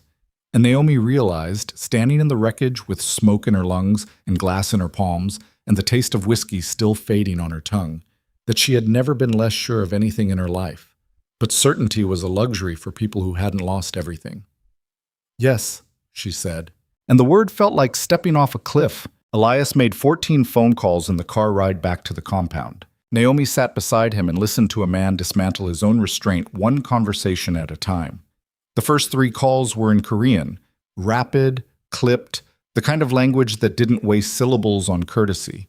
The 4th was in English to someone whose voice she could hear through the phone's speaker, tight and nervous, answering questions about port access and shipping manifests. The 5th was silence. Elias listening to someone speak for 2 uninterrupted minutes, his jaw grinding slowly, the tendons in his neck standing out like cables under tension. By the 7th call, Naomi understood what was happening. He was going to war, not metaphorically, not the sanitized corporate version where lawyers filed motions and accountants froze assets. Real war. The kind that happened in the spaces between Seoul's polished surface, in warehouse basements and parking garages, and private rooms above restaurants that served food nobody ordered. The kind where men disappeared and money moved and entire organizations woke up one morning to find that the ground beneath them had been quietly removed during the night. The compound was awake when they arrived. Every light burning, men moving through corridors with purpose, carrying laptops and files, and the controlled urgency of a military operation spooling up. The armored gate opened before the car reached it. The driver didn't slow down. Elias led Naomi through the main house to a room she hadn't seen before, a reinforced office on the ground floor behind a door that required both a keypad and a biometric scan. Inside, screens covering an entire wall, feeds from security cameras she hadn't known existed, data streams in Korean and English scrolling in real time. 4 men sat at workstations. They stood when Elias entered. He waved them back down without looking at them. Show me everything on the Han family's financial network, Elias said. One of the men, mid-30s, wire-rimmed glasses, the posture of someone who spent more time with data than people, pulled up a series of documents on the central screen. Financial flows. Shell companies. Bank accounts linked through 3 layers of intermediaries to a central holding company registered in the Cayman Islands. Scarlett's been moving money through her family's secondary accounts for 6 months, the man said. Small amounts, below reporting thresholds. But the pattern is consistent. She's funding something. Seo, Elias said. We think so. The funds route through a construction company in Incheon that's been dormant for 2 years. The same company holds the lease on 3 commercial properties near the port. One of them is an abandoned shipping terminal. Elias finished. The man nodded. Naomi watched this from a chair in the corner. She watched Elias transform from the man who had knelt on wet glass to hold her hands into something else entirely. A machine. Precise. Relentless. Every question targeted, every instruction specific. He moved through information the way a surgeon moved through tissue, cutting away what was irrelevant, isolating what mattered, working towards something deep and vital with hands that never trembled. She should have been terrified. She was terrified. But the terror was wrapped around something harder, something that had crystallized in the ruins of her gallery when she'd looked at the words burned into the floor and decided that she was done being the woman things happened to. "I want to help," she said. Elias looked at her. The machine expression flickered. Something human surfaced. Concern, reluctance, the protective instinct that Victoria had warned her about. "Naomi, don't. Don't manage me right now. I just lost everything I've built in this city, and the woman who did it gave me 72 hours to run. I'm not running, so either let me help or tell me to my face that you think I'm too fragile to be useful." The room went quiet. The four men at their workstations suddenly found their screens intensely fascinating. Elias studied her for a long moment. Then he pulled a chair beside his and gestured. "Sit down," he said. "We have a lot of ground to cover." They worked through the night. By dawn, Naomi understood the full architecture of what Scarlett had built. It wasn't just personal revenge, it was a coup, a carefully orchestrated assault on the Kang organization's legitimate business holdings, using Naomi as the pressure point. Scarlett's plan was surgical. Expose the marriage as fraudulent, use the scandal to destabilize Elias's public partnerships, then leverage the chaos to allow CO's network to seize control of the port operations that the Kang family had spent 3 years transitioning from criminal enterprise to legal commerce. It was brilliant, it was vicious, and it was already in motion. "The documentation she mentioned," Naomi said, reading through a file that one of Elias's analysts had assembled. "The financial records, the photographs. She has proof that the marriage was transactional?" "She has pieces," Elias said, "circumstantial, but enough to build a narrative. In Seoul's social circles, narrative is more powerful than evidence." "Then we need a better narrative." Elias looked at her. That flicker again. The admission of something he couldn't control, couldn't calculate, couldn't design from the foundation up. "What are you proposing?" "I'm proposing that we stop being fake." Naomi met his eyes. "You told me the truth at the gallery, that this was never purely transactional, that you've been watching me for 10 years, that you married me because you wanted to, not just because you could." She paused. "So make it real, publicly, completely, not as a strategy, as the truth. And if it doesn't work, then at least we're not lying anymore." The words hung between them in the blue light of the screens. The analyst pretended not to listen. Somewhere in the house, a phone rang and stopped. Elias reached across the space between them and took her hand. Not the careful, controlled touch of a man managing a performance. Something rougher, desperate. The grip of a man holding on to the edge of something he'd been falling from for a decade. "Okay," he said. 27 hours later, Scarlett made her move.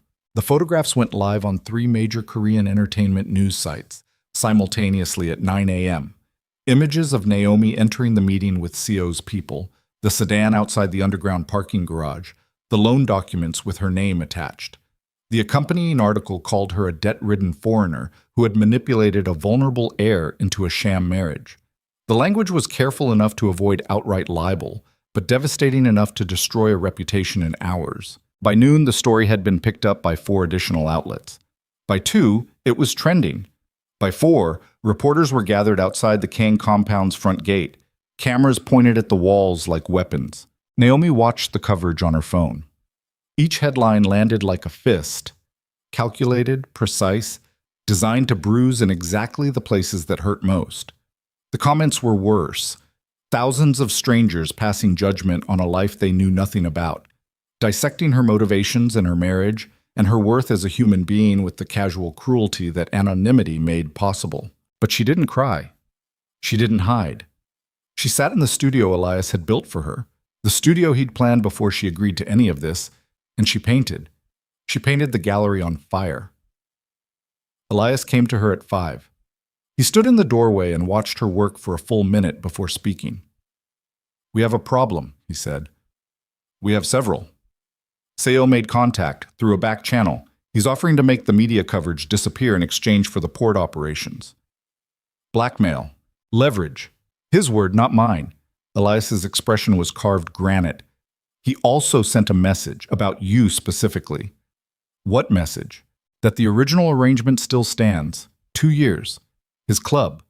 Your body is payment. Elias's voice didn't change, but something in the room shifted. The temperature, the pressure, the quality of light, as if the walls themselves had absorbed his fury and were radiating it back. He said the offer has a 24-hour expiration. After that, he'll release additional material to the press. Things he claims will make the current coverage look mild. What additional material? I don't know. But Seo doesn't bluff. Naomi set down her brush, looked at the canvas, the burning gallery rendered in oils that were still wet, colors bleeding into each other like wounds that hadn't closed. "So we have 24 hours, she said. "We have less than that. My people intercepted a communication between Scarlett and Seo 90 minutes ago. They're meeting tonight. An abandoned shipping terminal at Incheon Port, the same property linked to the shell company." He paused. "I believe they're consolidating, preparing for the final phase. Whatever Seo has, Scarlett is going to use it as the death blow. Then we go to the terminal." "Naomi, we go to the terminal tonight, before they consolidate, before they launch whatever they're planning." She stood, paint on her hands, fire on the canvas behind her, the face of a woman who had spent 32 years being pushed and pushed and pushed and had finally reached the wall at the end of the hallway. "I'm tired of reacting, Elias. I'm tired of sitting in beautiful rooms waiting for the next bomb to drop. They came after me, my gallery, my name, my life. I want to look Scarlett in the eyes, and I want her to know that I didn't run. It could be dangerous. Everything about this has been dangerous since the night you walked through that door." Elias looked at her. Rain had started again outside the studio windows, on the same relentless rain that had been falling since the night they met, as if Seoul itself was trying to wash something away. "I'll have a team ready by 10, he said. "I'll be ready by 9. The drive to Incheon took 40 minutes. 2 vehicles. The armored sedan carrying Elias and Naomi, a tactical SUV following with 6 men whose faces Naomi had never seen and whose names Elias didn't offer. The city blurred past the windows, neon dissolving into highway lights, dissolving into the industrial darkness of the port district, where cranes stood against the sky like metal skeletons, and shipping containers stacked in rows that stretched toward the horizon. The terminal was at the end of a service road that dead-ended at the water, a massive structure, corrugated steel walls, loading docks sealed with rust, broken windows along the upper level that looked like missing teeth. 2 vehicles were already parked outside, a black Mercedes and a white van, lights visible through the ground floor windows. Movement. Elias's team secured the perimeter in silence. Naomi watched them move, professionals, coordinated, communicating through hand signals and earpieces with the practiced efficiency of men who had done this many times before. "Stay behind me," Elias said. "No." "Naomi, I said no. I walk in with you or I walk in alone. Choose." He looked at her. The rain had plastered his hair to his forehead. Water ran down his face. His jaw worked. And then something passed through his expression. Not surrender, but recognition. The acknowledgement that the woman standing in front of him was not the same woman who had sat trembling at a marble table 2 weeks ago. That woman had been afraid. This woman was furious. And fury, Elias understood, was a more useful fuel than fear could ever be. "Together," he said. They entered through a loading dock on the east side. The interior was vast, a cathedral of rust and concrete, stacked with abandoned shipping containers and industrial debris. Fluorescent lights hung from the ceiling on chains, swinging slightly in a draft that came from somewhere deep inside the building, casting shadows that moved like living things. Voices echoed from a central clearing near the back. Scarlett's. And another, male, calm, familiar. CO. Elias raised a hand. His team halted. He and Naomi moved forward through the maze of containers, footsteps silent on the concrete floor until they reached a gap between two rusted steel boxes and could see into the open space beyond. Scarlett stood beside a folding table covered with documents and a laptop. She wore black, coat, boots, gloves, dressed for the occasion the way a woman dressed for a funeral she'd planned herself. Seo sat in a metal chair across from her, legs crossed, the same reading glasses perched on his nose, the same expression of avuncular patience that had made Naomi's skin crawl in the Gangnam Lounge. 3 of Seo's men stood along the walls, armed, alert, eyes scanning the dark edges of the terminal with the focused awareness of animals guarding territory. The final media package goes out at midnight, Scarlett was saying. Everything. The original debt documents, the marriage timeline, the contract terms. By morning, every outlet in Korea will have proof that Elias Kang's marriage is a fraud. His board of directors will call an emergency meeting by noon, and by this time tomorrow, the port operations will be in transition. And the woman? Seo asked, casual, bored, asking about Naomi the way someone asks about weather. She'll have nowhere to go, no gallery, no reputation, no husband willing to publicly claim her once the truth is out. Scarlett smiled. She'll come to you eventually, they always do. No, Naomi said. Her voice cut through the terminal like a blade thrown from the dark. Every head turned. Seo's men reached for their weapons. Scarlett's expression, that confident, controlled mask, cracked for one beautiful, satisfying second. Naomi stepped out from behind the container. Elias was beside her. Behind them, emerging from the shadows like ghosts materializing from walls, his team appeared at every exit, every angle, every line of sight. The terminal was surrounded. Scarlett recovered fast. She straightened, smoothed her coat, let the mask reassemble. Elias, she said. How dramatic. It's over, Scarlett. Is it? She glanced at the men appearing behind him, at the exits being blocked, at the tactical reality of the situation settling around her like a net. You brought soldiers to a business meeting. That seems excessive. You burned my wife's gallery. You threatened her life. You conspired with a human trafficker to destroy her. Elias's voice was flat, dead. The voice of a man who had already made every decision that mattered and was simply announcing the results. Excessive doesn't begin to describe what I brought. Seo stood slowly. His chair scraped against concrete. The sound echoed through the terminal like a single note played on an instrument made of rust. Mr. Kang, Seo said, and his voice still carried that maddening warmth, that paternal patience. Let's not be hasty. There are arrangements that benefit everyone in this room.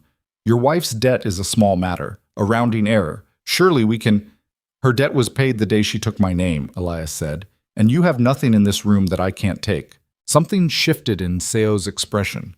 The warmth drained away. What remained was the real face, the one that had been hiding behind reading glasses and kind smiles for years. Cold. Calculating. The face of a man who had built an empire on other people's desperation and was now, for the first time, confronted by someone whose desperation was bigger than his. Take them, Seo said quietly. His men moved. What happened next was not elegant. It was not choreographed.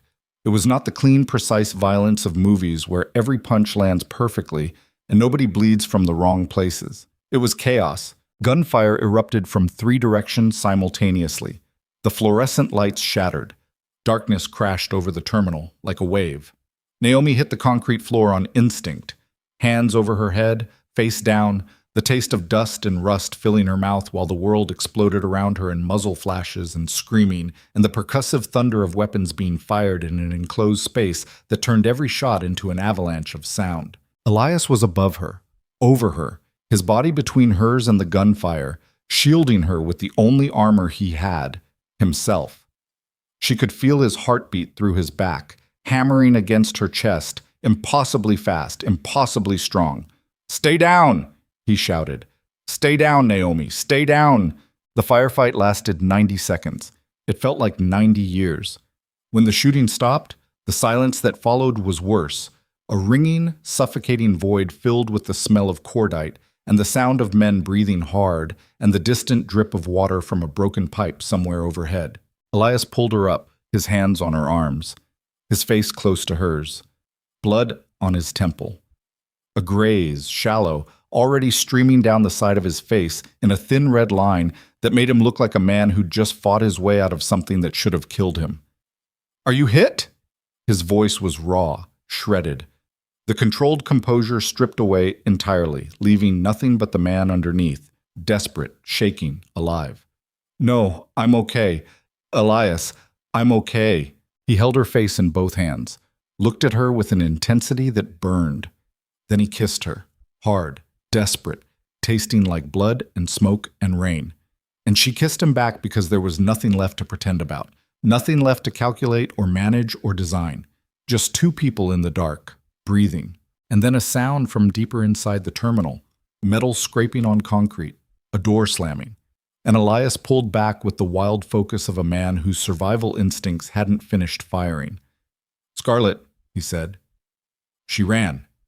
He looked toward the back of the terminal, toward the darkness beyond the containers, toward the sound of footsteps retreating toward the loading docks on the far side of the building. And then another sound, closer. A phone ringing from the table Scarlett had been standing beside. Elias moved toward it, picked it up, listened. His expression changed.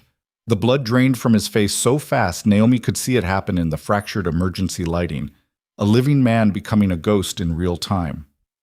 "What?" Naomi said. "Elias, what is it?" He lowered the phone, looked at her, and in his eyes was something she had never seen in all the days she'd known him. Not anger, not control, not the quiet intensity of a man who designed outcomes from the foundation up. Terror. "She has a secondary location," he said, his voice barely above a whisper. "A backup plan. If the terminal was compromised, she was supposed to... Supposed to what? She took something from the compound.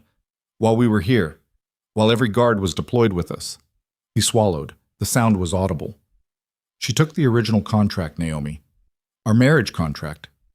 The real one. With every clause. Every term.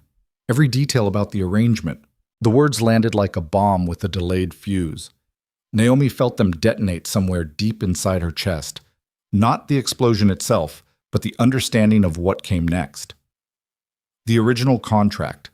The document that proved everything Scarlett had claimed. The irrefutable, undeniable evidence that their marriage was a transaction, negotiated and signed like a business deal, with expiration dates and exit clauses and the clinical language of two people who had agreed to fake something that was supposed to be real. If that contract went public, no amount of genuine feeling between them would matter. The narrative would be written, the damage would be permanent, and everything they'd built in the ashes of the gallery, the raw, terrifying, real thing growing between them, would be buried under an avalanche of proof that it started as a lie. "Where is she?" Naomi asked.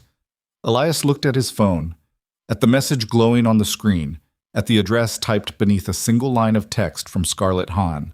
The message read, "You should have let me win," and below it, an address in Gangnam, a building Naomi recognized, the same building where her nightmare began. The sedan cut through Gangnam at 90 kilometers per hour, with the rain hammering the windshield so hard the wipers couldn't keep up. Naomi sat in the passenger seat with her hands pressed flat against her thighs because if she didn't press them down, they would shake, and she refused to shake anymore. Elias drove. No driver this time. No second vehicle. No team. He'd left them at the terminal to process the scene and secure Seo's men, and he'd taken the wheel himself because what came next was not organizational. It was personal. The blood on his temple had dried to a dark crust. He hadn't wiped it, hadn't acknowledged it. His eyes were locked on the road with the focus of a man navigating not through traffic, but through the final corridor of something that had been building for years. Longer than the marriage, longer than the debt, longer than the decade he'd spent watching a woman from the edges of her life. This was the corridor where everything converged, where the architecture he'd spent his entire existence constructing either held or collapsed. "She'll have people there," Naomi said. "No, Seo's men are finished. The terminal was his last operational base in the city. Whatever Scarlett has left, she has alone." "You're sure?" "I'm sure of very little right now." He glanced at her, just a flash, his eyes leaving the road for half a second. "I'm sure of you." The building appeared through the rain like a memory she'd tried to bury. The same underground parking garage, the same concrete, the same service elevator at the far end of the floor where she'd walked in borrowed shoes 6 weeks ago, with her pulse thundering and her life balanced on the edge of something she couldn't see. Elias parked, cut the engine. The silence that followed was enormous. Rain on metal, the tick of the cooling engine, the sound of two people breathing in the dark. "Let me go alone," Naomi said. "No." "Elias, listen to me." She turned to face him. His profile was sharp against the gray light from the garage entrance, the cut on his temple, the tension in his jaw, the exhaustion that lived in the lines around his eyes that she'd never noticed before because he'd always been so careful about what he let people see. "Scarlett doesn't want you. She wants to prove that I'm nothing without you, that I'm the debt-ridden nobody she's been telling Seoul I am. If you walk in there and take the contract from her by force, she wins. Even if we destroy the document, she wins. Because the story will always be that Elias Kang's wife needed Elias Kang to save her." "I don't care about the story." "I do." Her voice cracked. She caught it, held it. "I care because this is the only thing I have left. The gallery is gone. My reputation is shredded. Every piece of art I ever made is ash.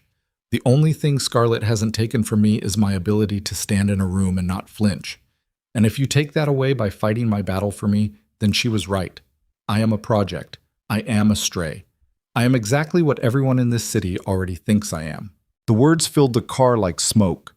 Elias gripped the steering wheel with both hands. His knuckles whitened. The tendons in his forearms stood out like wires, and Naomi could see the war happening behind his eyes. The protector instinct fighting against the part of him that understood what she was saying, that recognized the truth in it, that knew she was right even though every cell in his body was screaming at him to go upstairs and end this the way Kang men had always ended things. 5 minutes, he said.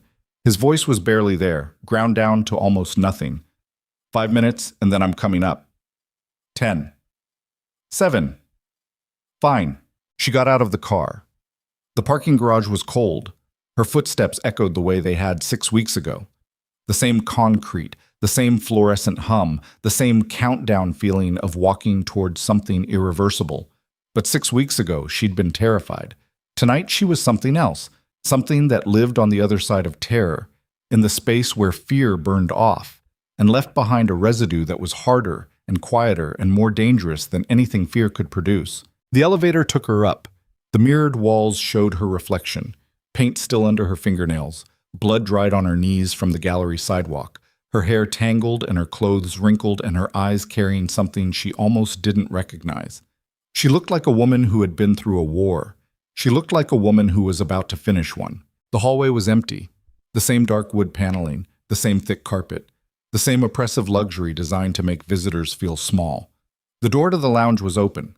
Scarlett sat at the marble table, the same table where Seoul had spread photographs of Naomi's life, the same table where Elias had first said the word marriage, and the world had cracked open like an egg dropped from a height. Scarlett sat in Seoul's chair at the head of the table with the marriage contract laid out in front of her.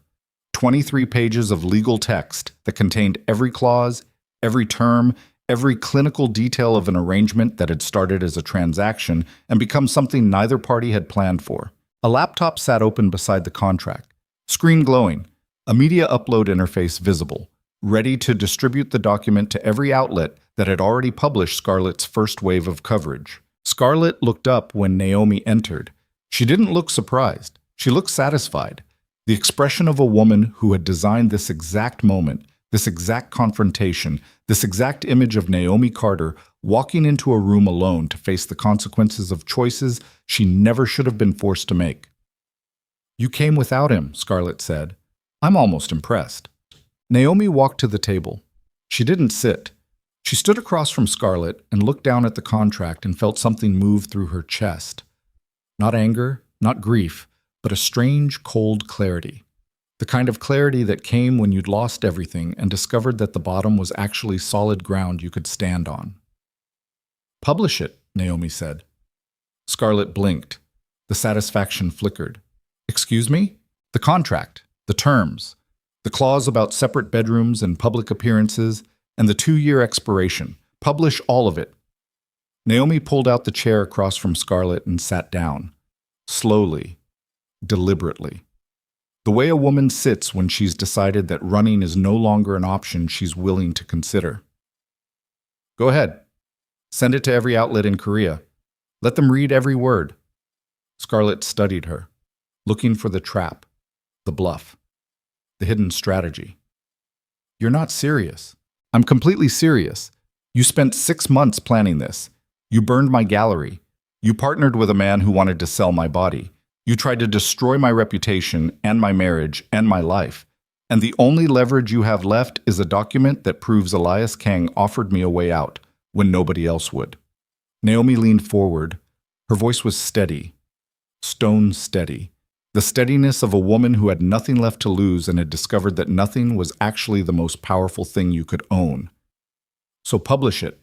Show the world that a woman in debt agreed to a marriage contract to protect herself. Show them that a man used his resources to save someone instead of exploit them. Show them the terms. No forced intimacy. No ownership. No cruelty hidden in legal language. Let people read that contract and decide for themselves whether it proves I'm a fraud or proves I'm a survivor. The room was silent. Rain on the windows. The hum of the laptop. The sound of Scarlett Han recalculating everything she thought she knew about the woman sitting across from her. They'll destroy you, Scarlett said. But her voice had changed. The silk was gone. Underneath was something thinner, more brittle. The media, the public, Seoul society, they'll tear you apart. They've been tearing me apart since I was 15 years old. Naomi's eyes didn't leave Scarlett's. I'm still here. Elias will lose everything. His board, his partnerships, the legitimate operations he spent years building. One hint of scandal, and his investors will bolt. Maybe. And if they do, he'll still have more than you ever had.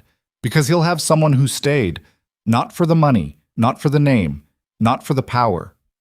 Naomi paused, let the words land. For him. And that's the part you never understood, Scarlett. You spent 3 years with him, and you never once loved the man. You loved the kingdom. And when the kingdom changed shape, you had nothing left. The hit was direct, surgical. Naomi saw it land in the way Scarlett's hands tightened on the edge of the table, in the way her jaw clenched, in the micro tremor that passed through her lower lip before she caught it and forced it still. You don't know what I had, Scarlett said. Her voice was quiet, damaged. The voice of a woman confronting something she'd buried so deep she'd forgotten it was there. I know what you lost. And I know why you're here. Not because you want to destroy me. Because destroying me is easier than admitting that Elias never loved you, and the arrangement you thought was permanent was just another contract with an expiration date you didn't read. Scarlett stood. The chair scraped back. Her hands were shaking. Visible. Undeniable. The tremor of someone whose armor had been cracked from the inside. You think you've won? Scarlett's voice rose. Not a shout. Something worse. The raw, ragged sound of a woman losing control of a narrative she'd spent years writing. You think standing there and playing the noble survivor changes anything? I can still destroy you. One click, one upload. It's over. Then click, Naomi said. She didn't move, didn't flinch, didn't breathe harder or lean back or show any of the fear that was absolutely, undeniably present in her body, present in her hammering pulse and her clenched stomach, and the cold sweat running down her spine. She held every molecule of terror inside and presented the surface of a woman made from stone. Because that's what survival looked like when you'd been practicing it for 17 years in a city that never wanted you. Scarlett's hand moved toward the laptop, hovered over the trackpad, her finger trembling above the button that would send 23 pages of clinical language into the world and blow apart everything Naomi and Elias had built from the rubble of a transaction that had somehow, impossibly, become real. Her finger stayed there, hovering, trembling. The seconds stretched. 5, 10, 15, and then Scarlett's hand dropped. She didn't click. She stood there behind the marble table, in the same room where 6 weeks ago, a different woman had sat in that same chair and been told she had no options. And something collapsed inside Scarlett's hand. Not dramatically, not with tears or shouting or any of the theatrical gestures that people expected from moments of defeat. It was quieter than that, smaller. The silent implosion of a woman realizing that the weapon she'd spent months building couldn't fire because the target had refused to be a target. Why? Scarlett whispered. Why would you let me publish it? Why would you risk everything? Because I'm not afraid of the truth anymore, Naomi said. I was afraid of it 6 weeks ago. I was afraid of what people would think and what the contract meant and what it said about me that I agreed to marry a man I barely knew to escape a debt I didn't create. But I'm not afraid now. Because the truth isn't that I was bought. The truth is that I was drowning and someone threw me a rope and I was smart enough to grab it. And everything that happened after, the real part, the part where I fell in love with him, that happened because of who we are, not because of what we signed. The words sat in the room like something newly born. Love. She'd said it out loud for the first time, not to Elias, not in a moment of romance or tenderness, but in a room full of marble and malice to the woman who'd tried to destroy her. And it was the truest thing she'd ever said. Scarlett closed the laptop, slowly. The click of it shutting was quiet and final, the sound of a chapter ending. "He'll never love you the way you want him to," Scarlett said. But the venom was gone. What remained was something that almost sounded like warning, like one woman telling another the truth she'd learned the hard way. "The Kang men consume everything they love." "I know," Naomi said. "I'm not easy to consume." Scarlett picked up her coat, walked toward the door, stopped, turned back. "The contract is yours," she said. "Take it, burn it, frame it. I don't care anymore." Her eyes were red. Her voice was hoarse. She looked, for the first time since Naomi had met her, like a human being instead of a weapon. "Just don't waste what you have, because some of us never got the chance to have it real." She left. Naomi sat alone at the marble table for the second time in her life. She picked up the contract, all 23 pages, and held it in her hands and felt the weight of everything it represented. The transaction, the arrangement, the clinical language of two people who had agreed to pretend. Elias appeared in the doorway 6 minutes later. He took in the room, the empty chair where Scarlett had been, the closed laptop, the contract in Naomi's hands. The blood was still on his temple. His shirt was torn at the shoulder. He looked like a man who had been sitting in a parking garage counting seconds and losing his mind. "Is it over?" he asked. "It's over." He crossed the room, knelt in front of her chair the way he'd knelt on the wet street outside the gallery, the way he seemed to always end up on his knees in front of her, as if the most powerful man in Seoul could only be himself at her feet. "What did she say?" "She said the Kang men consume everything they love." "She's not wrong." "I know." Naomi looked at him, at the cut on his temple, at the exhaustion carved into every line of his face, at the man behind the empire, behind the name, behind the decade of watching and wanting and waiting. "But I'm not everything, Elias. I'm just me. And me is what you get, not a project, not a performance, not something you can design from the foundation up." "I know." "Do you?" "Because I need you to understand something." She held up the contract. "This is where we started, a transaction, terms and conditions, expiration dates. And I need to know, right now, in this room, whether you can let go of the version of this that you planned and accept the version that actually happened." "What version is that?" "The messy one.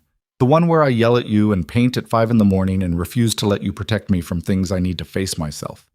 The one where your mother thinks I'm a stray and the whole city thinks I'm a fraud, and nothing about us makes sense to anyone except us." Elias took the contract from her hands. He looked at it. 23 pages of carefully constructed fiction that had somehow produced the only real thing in his life. "I don't want the contract," he said.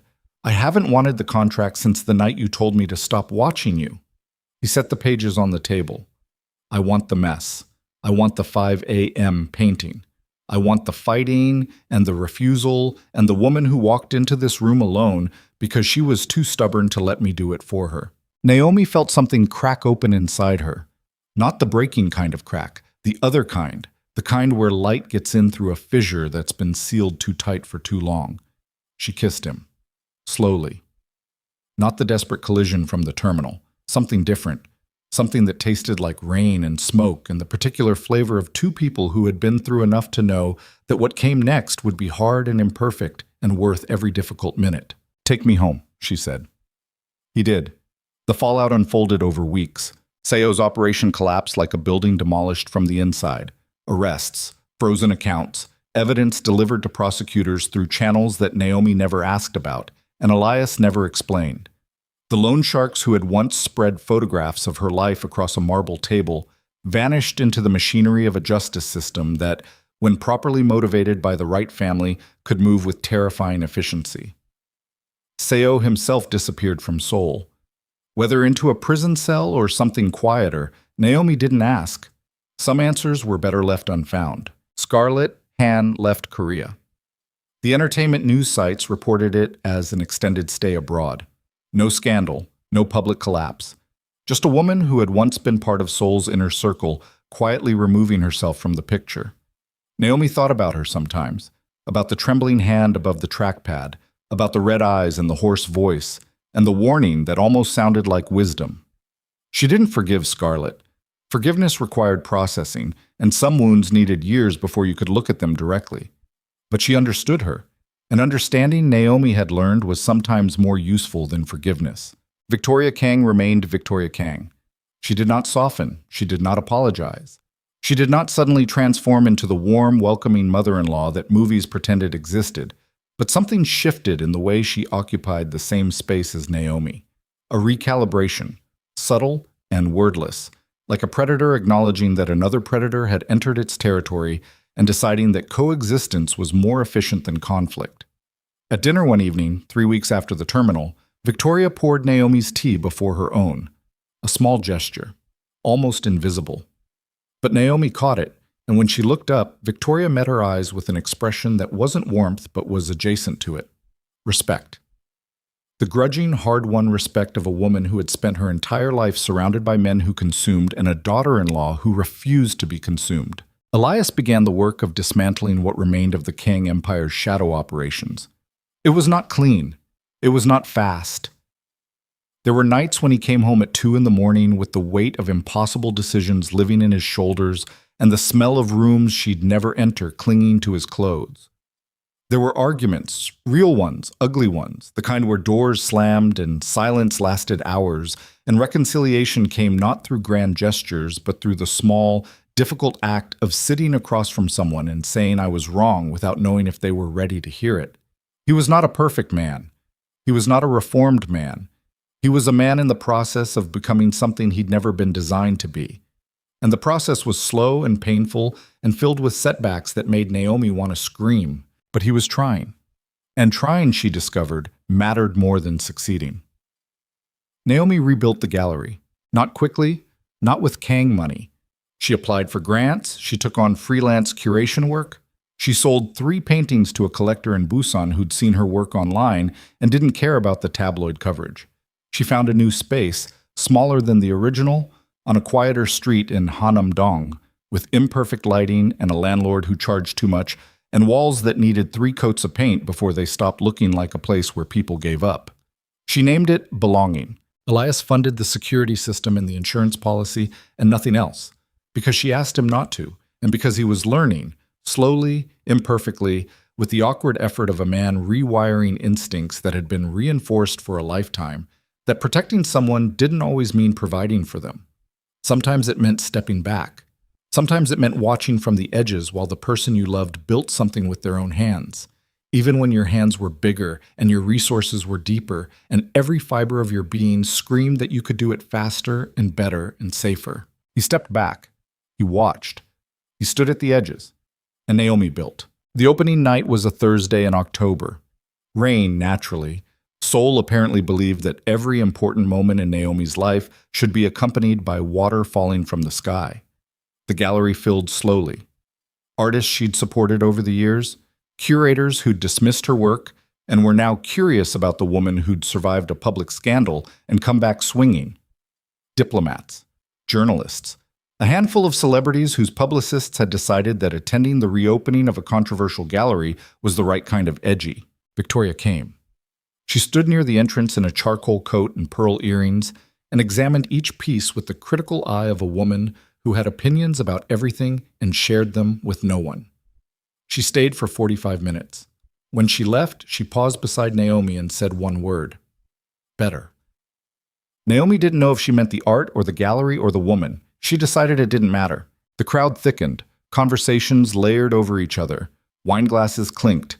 The new space smelled like fresh paint and possibility, and the particular charged energy that filled a room when creative work was being witnessed for the first time. Naomi moved through the crowd and accepted compliments and answered questions and smiled for photographs and did all the things that gallery owners did on opening nights. But her attention kept drifting toward the back wall, toward the single piece she'd hung there that morning, the last painting she'd completed, the one that had taken her 3 weeks and 4 false starts, and 2 nights of sitting on the studio floor at 3 in the morning, wondering if she'd forgotten how to make anything honest. It was a self-portrait, the second one she'd ever painted. In the first, painted at 22, she'd stood in a burning room with her back to the viewer, running from nothing, running toward nothing, frozen in the space between destruction and survival. In this one, she faced forward. The room behind her was still burning, the flames painted in oranges and golds that pulsed with a heat you could almost feel. But she wasn't looking at the fire. She was looking out of the canvas, directly at whoever stood in front of it. Her expression was not peaceful, not triumphant, not any of the clean, simple emotions that artists use to signal resolution. She looked tired. She looked strong. She looked like a woman who had walked through fire and come out the other side smelling like smoke, and was okay with that because the smoke was proof of something. Proof that she'd been there. Proof that she'd survived. Proof that the burning room had not consumed her. Elias stood in front of the painting. He'd been there for 20 minutes. Naomi had been watching him watch it. The way he stood with his hands in his pockets and his weight slightly forward, leaning into the canvas the way he'd leaned into her life. No guards tonight, no earpiece, no armored car waiting outside. Just a man in a dark suit with a scar on his temple that had healed into a thin white line that she'd started tracing with her fingertip in the mornings while he slept. She crossed the gallery floor. The crowd parted for her. Not because she was Mrs. Kang, but because something in the way she moved told people that she was going somewhere specific and they should get out of the way. She stood beside him, looked at the painting, looked at him looking at the painting. "You're staring at it again," she said. Elias smiled. Not the controlled half-smile he wore in public, a real smile. Tired. Imperfect. The smile of a man who had spent his entire life designing outcomes and had finally found one he couldn't have predicted. "No," he said. "I'm staring at the woman who survived everything." Naomi looked at him, at the scar, at the smile, at the man who had walked into a room full of monsters and knelt at her feet and offered her a door she didn't know she needed. "The contract expired last week," she said. "Technically, I'm free to go." "I know. I'm not going." "I know that too." She took his hand. His fingers closed around hers, firm, warm, slightly rough from the work he'd been doing with his hands lately because dismantling empires apparently involved more manual labor than expected. "No more contracts," she said. No more arrangements. No more terms and conditions." "What instead?" "This." She squeezed his hand. "Whatever this is, we figure it out as we go. No expiration date, no exit clause. Just us, making it up as we go along." Elias turned to face her. The gallery buzzed around them. Voices, laughter, the clink of glasses, the sound of people looking at art and being moved by it. None of it mattered. The entire room could have been on fire and neither of them would have noticed. "I spent 10 years watching you from a distance," he said, "telling myself it was enough just to know you existed, that I didn't deserve anything closer." He lifted her hand to his lips, kissed her knuckles. A gesture so gentle it almost didn't belong to the same man who had shielded her from gunfire with his own body. "I don't want distance anymore." "Good," Naomi said, "because I plan on being extremely close, inconveniently close, the kind of close where you can't make a single decision without me having an opinion about it." "I wouldn't expect anything less." She laughed. A real laugh. Not broken, not raw, not the hollow sound that had escaped her in that room above Gangnam when a stranger had proposed marriage like it was a business merger. A laugh that came from somewhere deep and warm and healed. He kissed her, in front of the painting, in front of the crowd, in front of the cameras and the journalists and the curious strangers who would write about this moment in tomorrow's papers. And for the first time, neither of them was performing. Outside, the rain slowed to a drizzle. The city glittered beneath clouds that were beginning to thin, patches of dark sky visible between them. Seoul breathed its eternal breath, restless, indifferent, beautiful in the way that only cities built on contradictions can be beautiful. Inside the gallery called Belonging, two people stood beneath a painting of a woman walking out of a fire and held each other like they'd earned it. Because they had.